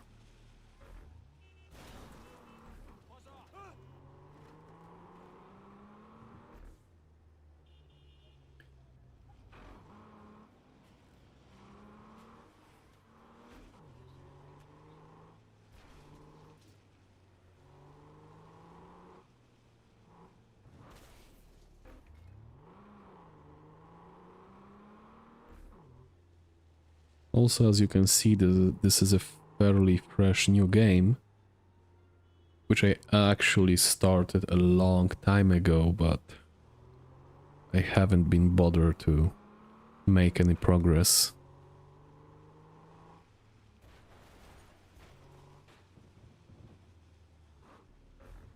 I mean, I can just have a small talk with the characters and make a quick progress, so it actually unlocks some fun stuff.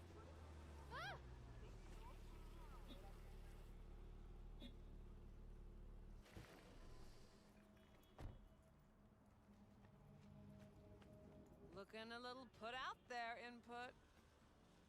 Yeah, supposedly Sony sold PS3 cheaper than they were costing them to manufacture, because they were, you know, thinking that, or, well, this is actually not that bad of a model. because they were thinking that they will make their losses at the game sales. Severe penalties for any unauthorized But recording. then some smart heads at, you know, USA federal agencies started buying them up because they were actually, like you said, cheap for the performance they were giving. So Doors open. Have fun, input. Welcome to Lizzie. I'm not sure if the PS5 also has a Linux disk that you can get for it that basically turns your console into just like, you know, a Linux VM, not a VM, Linux instance.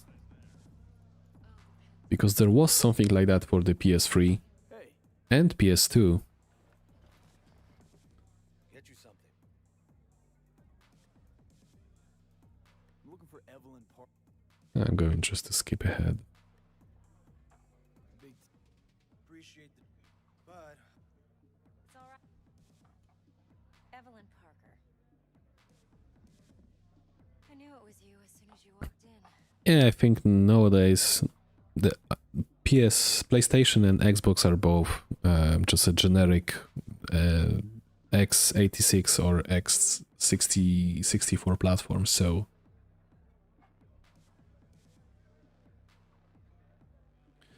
if you just defeat the first line of defense, then yeah. how do you know? I like to know everything about the people. Heck,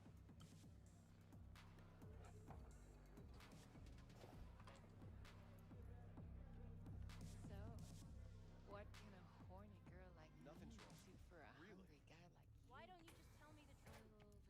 I just told you. or kinkier? Yeah.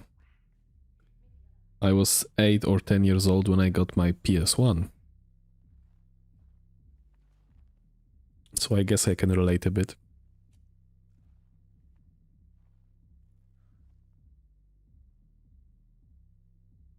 Oh, TDs. Had a load to say about you. Called you professional, effective, and trustworthy. Yep, blah blah blah, skip, skip, skip.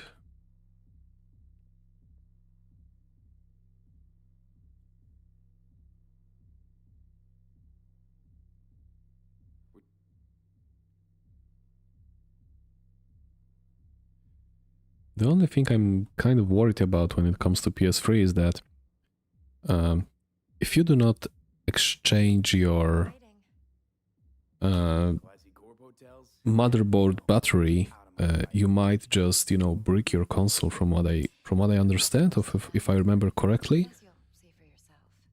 And if you want to exchange it and synchronize it to In a suite. before Sony closes the network services for PS3, or they might have already done that, then you have to do it as soon as possible. The media could But I might be way too late on that.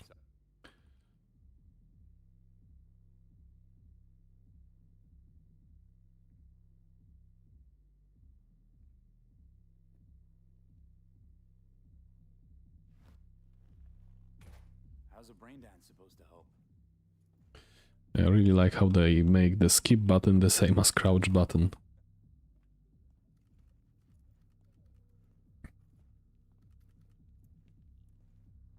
course.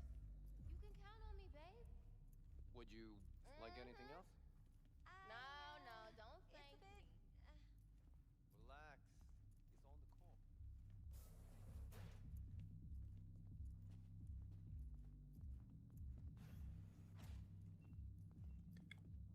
Hold up.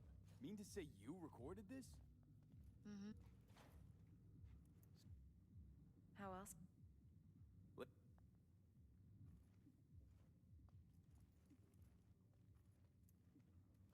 V, this is important. Judy's always been there for me. Always helped out. I trust her. But she's a Mox, not the latest member of your crew. Try not to forget. So, you'll be a good boy, tread lightly, and keep that tongue on a leash. Yes, yes, yes, blah blah blah, let's get this brain dance going.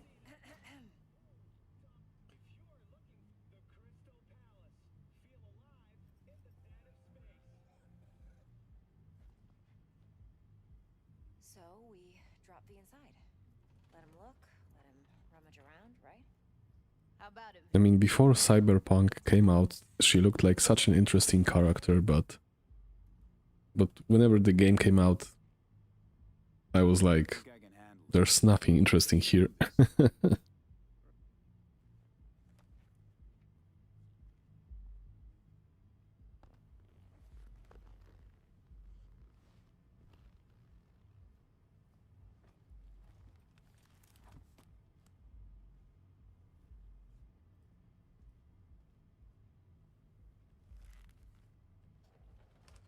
How's it going? It's 13 out of 23. Profile first. Okay. Mm-hmm. Okay, now let's set the optics and other sensory sigs. Look smack into these two screens. Pretend it's an eye exam. Am I gonna have to do this calibration dance every... One more sec. Need to get the pain receptor limiters in. Okay. All set. You need to test your profile first. Tossing in a sample BD. You can Just to be get it in the sure, editor. Now let me see. like here we still have, Can't he just use my yeah, recording? this Why the are you first wasting instance is a lost cause. Don't risk our necks. Size won't take a sec. Got something here. Should be perfect.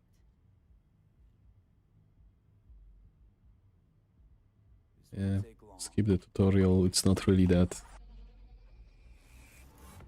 much of an Don't get creative. hard mechanic. Get out. And we sell the BD to I'm not sure. I would have. I'm not sure. Can I even turn the FPS counter? I mean, yeah, it's only HD, and you know, I don't even think I can. Oh yeah, and I think I have enabled the dynamic scaling, so it's not actually natively rendering at the HD resolution. So even with those high details, it's pretty smooth. Yep, high. I mean, I've only set this to low because whatever, and everything else is high. I mean, it's such a weird thing that, you know, that rendering at the lower resolution is like such a the next big thing at the moment. Okay, on you go. Yeah, motion blur is especially irritating if you do not have 60 FPS at least. Down, everybody, on the ground. I want to see you kissing the flooring. Money, now, or I will fucking drop you. I swear to God. Whoa, yeah, hey, now, before I blow your fucking head off. By the way, I mean, because I've pretty much finished Cyberpunk first at my PlayStation 5, and at the PS5 the game is pretty smooth. most of the BDs we do here are So if you haven't played it and you have, let's say, PS5, then you can play it on that, and it's pretty okay.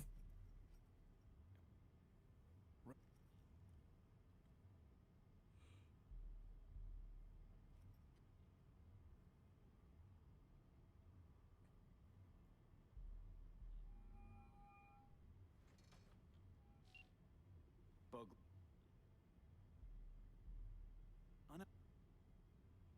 And blah blah blah. Got it. Fire.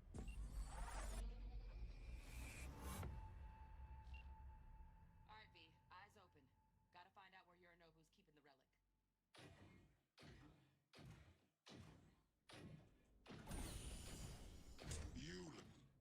Okay, so how did it work again? Editing mode.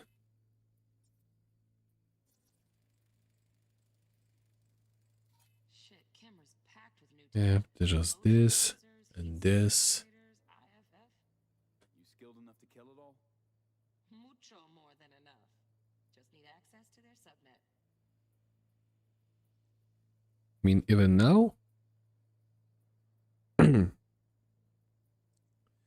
But yeah, the console prices are quite high. Alarm firmware I mean, even I waited like a year because I really didn't want to pay premium just because, you know, you have to get it after the launch or at the launch.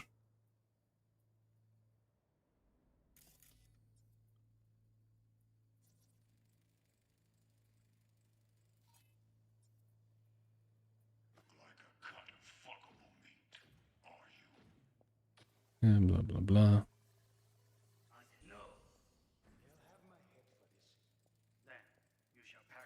Yep. Yeah, I get that. Yeah. Listen in on that conversation, V. Could be something important.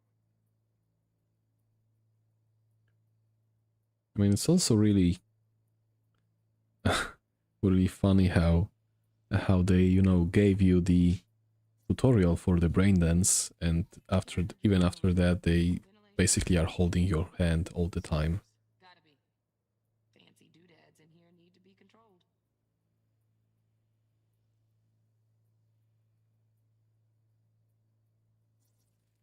I need a minute to finish. The program is still in the trial phase. We cannot take it to market as is. We shall see soon enough. Please speak with your father. He's taken a particular interest in this project. He can certainly explain the risks. My father's a tired, visionless old graybeard who thinks nothing will change, and he'll live forever in his tiny, frozen bubble. I should not even be listening to such things. You will listen to this. Saburo is an adult despot, utterly removed from reality. Stuck in some fossilized vision of a world that no longer exists. Of a world that may never have existed. We have not seen eye to eye for the past 20 years. I am quite sure we want now. Read the documentation carefully. The relic requires specific storage conditions. You must provide them. Heard that? Relic docs gotta be around here somewhere. Look for them.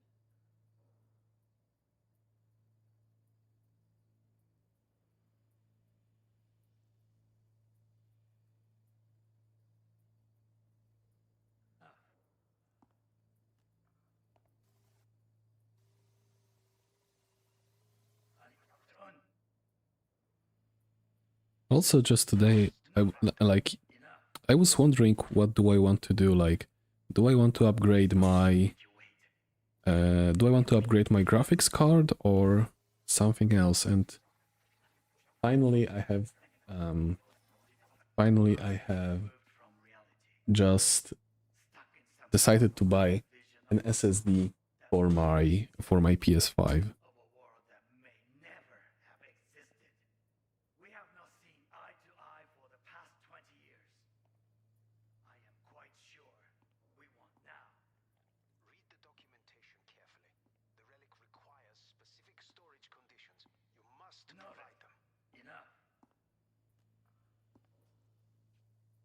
Sorry to make you wait. Business can be stupid. It wasn't long. Not even long enough for me to grow bored. Is everything alright? You seem tense. Edgy. A moment. It will pass. I can get to work on that. Just one condition. You wish to make demands of me. Only one.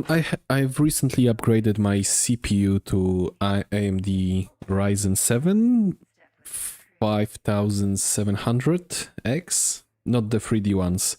I've got an idea. And my GPU is, like I said, pretty old. It's GeForce 1060 Ti.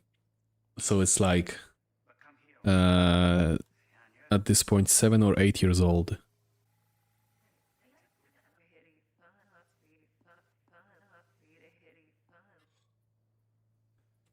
Where was that data pad? Was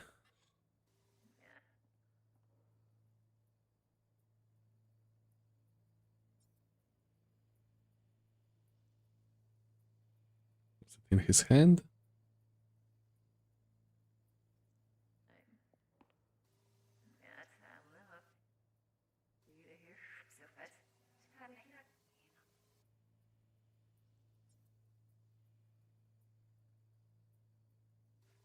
No, it is bad. Like, imagine that nothing is pretty much supported with this GPU, so if you want to actually try some of those NVIDIA features like NVIDIA broadcasts, then it's a no-go. Well, man, you have i7, I'm not sure which generation is that, but before that upgrade I made like a month ago I had i3, so that was really old.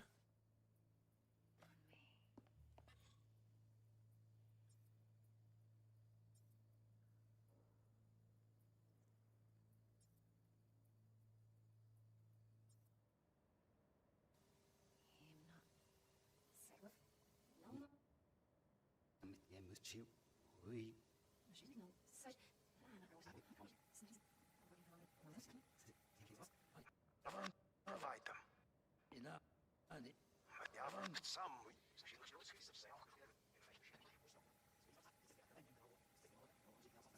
Wow, champagne's decent. The taste boosted somehow. Just the price. Same bubbly you'll be sipping in here. Yeah, it doesn't really seem that bad if you ask me. Oh, 2012, okay. So it's 10-year-old.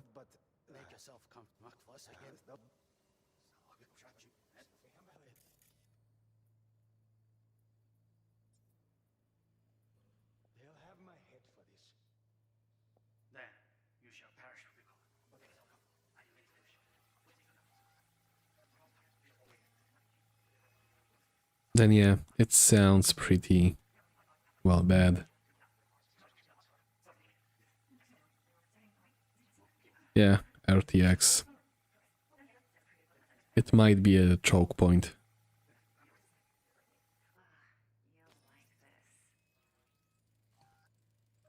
Loaded.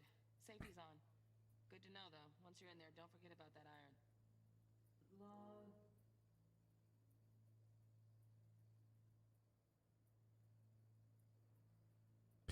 Yeah. I mean, truth to be told, this is so weird that, you know, basically not many things change, and when it comes to processors, mainly like, you know, trends and pipelines, Needs to be kept real cool. because we are pretty much at the same clock speeds. Otherwise. Okay, switch on thermal layer detection in the editor. Should be easier to spot where your Nobu's keeping the... And yet you can have very large performance boosts.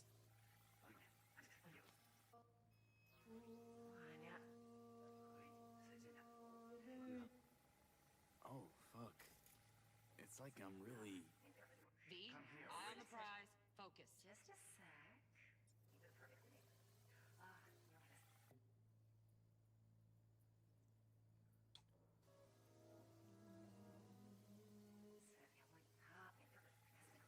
Yeah, caches gets bigger. Data streams get bigger, but, you know...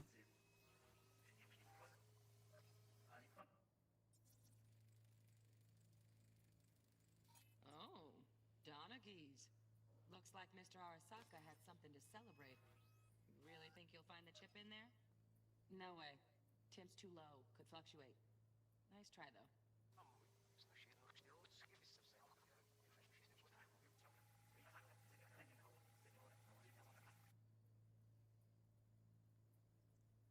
It was it was somewhere around here. Oh yeah, DDR3. Yeah, that's definitely Temp doesn't match the guidelines. a slow and, you know, choke point.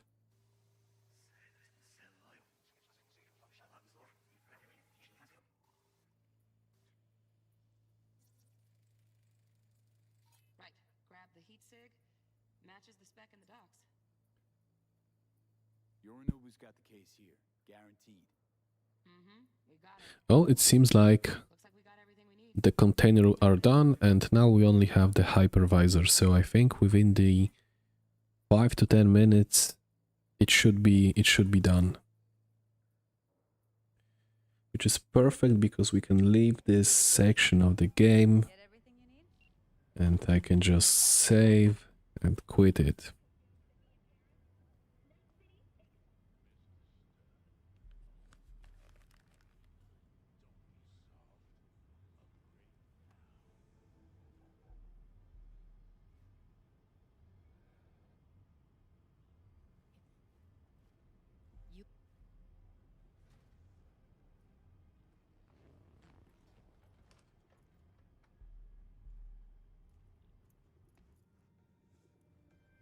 Let's walk.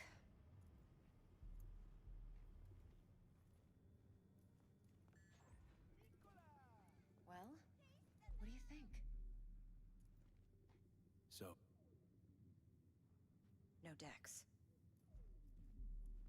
Yeah, during the downtime. I mean, I can offer. I'll be finished. you know, with being an admin, it's like, if you are doing your job well, then why are we paying you money, right? Because everything works. If you And you have contingencies for everything. go. I need a few words with Judy. But also, like, if something breaks, then it doesn't really matter that it's, I don't know, Christmas or New Year. Turns out everyone's recording from competitive. You have to fix it ASAP. Beautiful. T-Bug already called. Said she's working her magic. And the flathead. Nothing yet. On it now. T-Bug says no chance of that ship without that bond. To work then.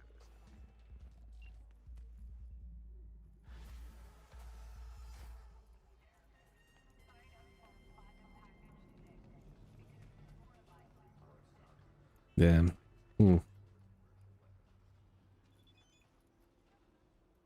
I like that mechanic with not being able to just break into all of the vehicles from the very beginning of the game. It's actually quite good. It makes that you have something to progress towards something.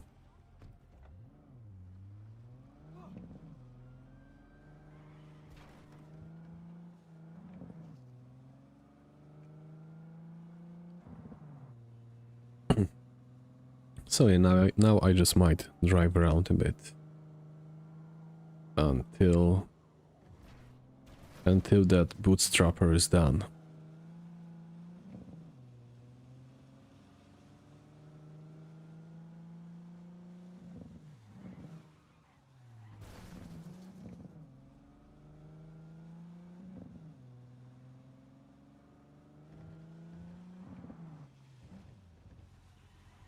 Shit! Ugh. Weird that I do not have a police star right now.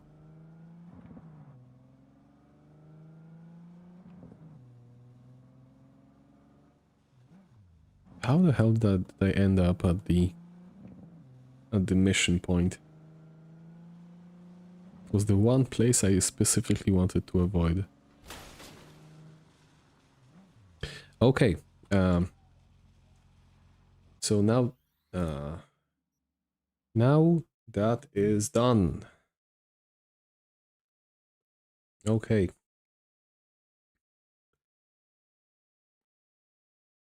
Finally, we can proceed.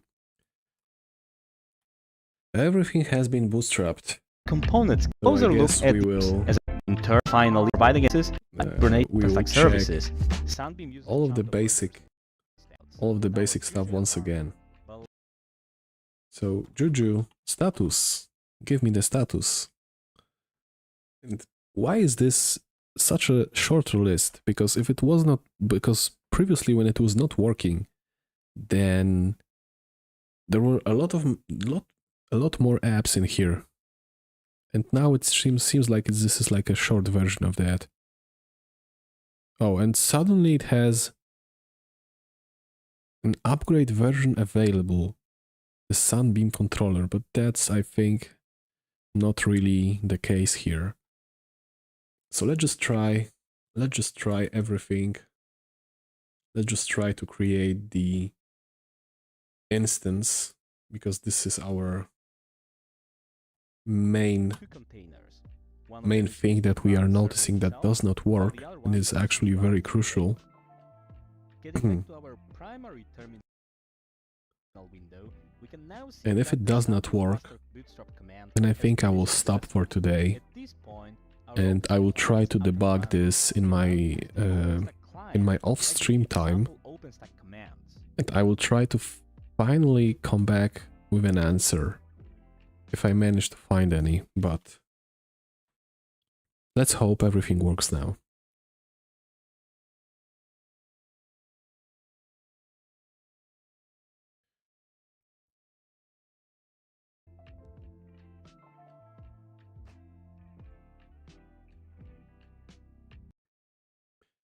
It's also quite weird that it takes such a long time for everything to generate just this admin OpenRC, which is basically a bunch of bash variables to be exported.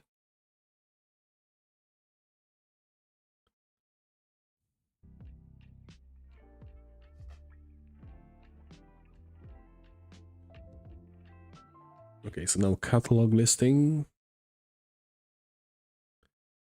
Okay, it works. I want to say I have a good feeling about this, To but be able to demonstrate typical OpenStack capabilities quickly, we need to configure the cloud okay, so that Sunbeam stores like tenants and configure images would be created. accept In order to configure defaults the cloud, execute the OpenRC following command. demo OpenRC.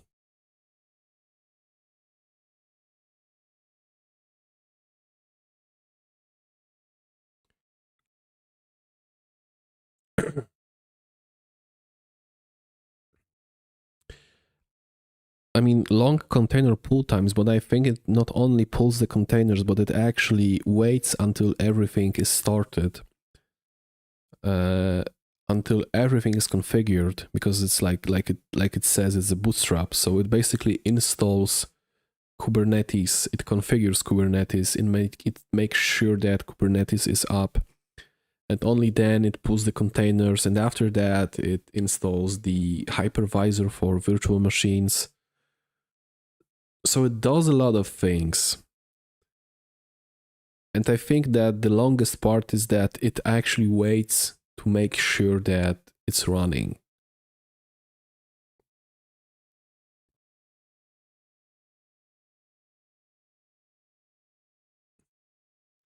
And if it works now, I wonder if it will work after a reboot.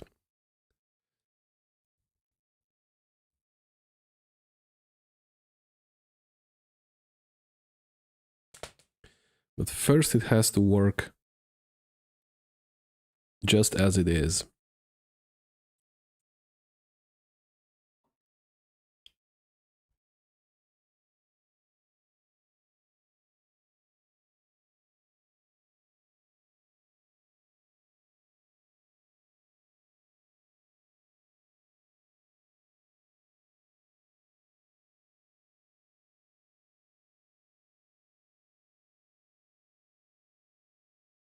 Okay. And is this our moment of truth? Sunbeam launch Ubuntu test. This is the big moment of truth. Sunbeam launch Ubuntu test.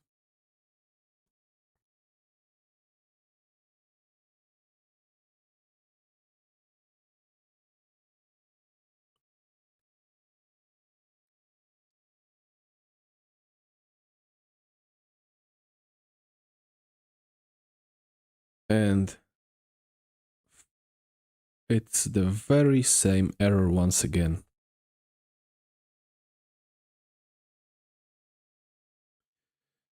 So yeah, so yet again, this is not working. And I know I haven't really properly debugged this on stream, but at this point, I really need to either have, just some debug session just some me time, or I just have to, involve the community and actually, report the bug or whatever.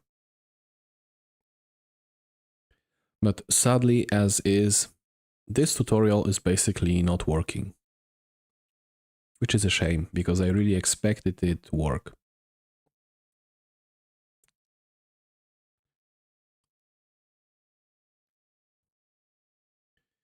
That is indeed a shame.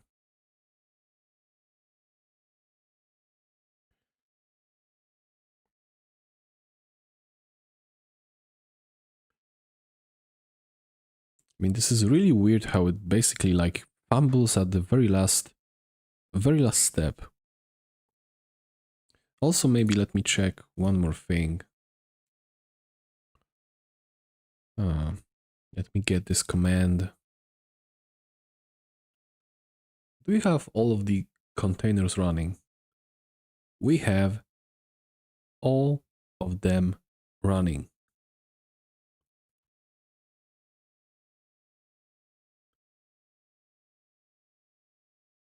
And now that we use sudo, are there any changes in Sunbeam listens here?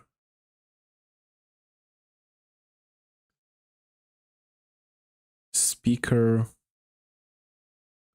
so it's the same. It's the very same.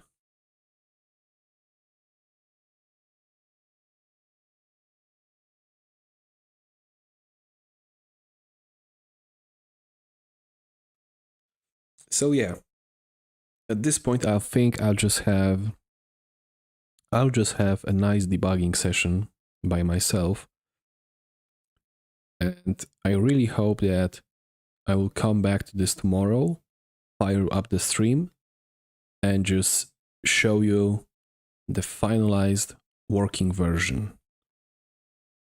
And quite possibly at this point I just might have to reference the written docs at the Canonical site, because I really think that this YouTube tutorial is basically, beyond help at this point.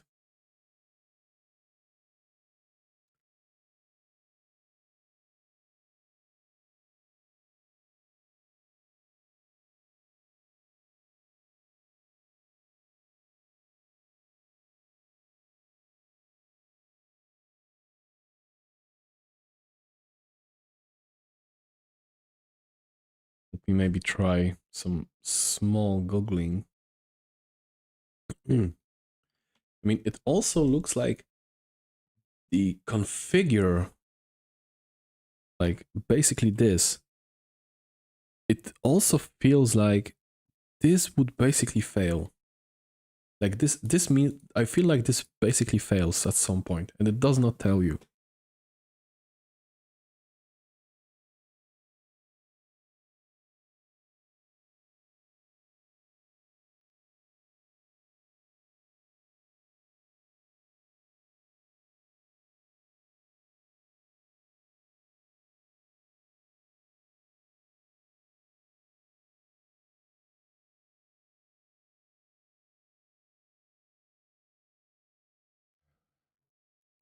Yeah, I mean, the more experience you have, the more, software you've seen, the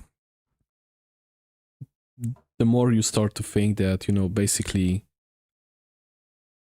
some people just cannot properly package their software or deploy it. And the current deployment cycles are just too fast. And neither operating systems nor anybody else can keep up.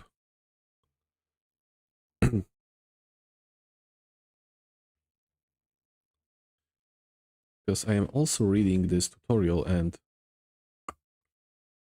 it's not really having anything different.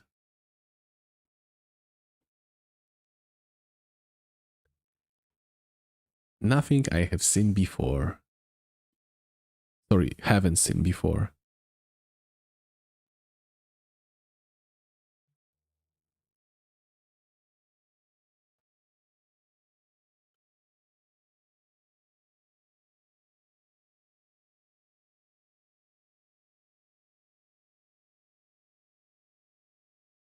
The only thing I'm seeing different is that at the very first step they are using snap install OpenStack -- edge. So possibly some latest version, but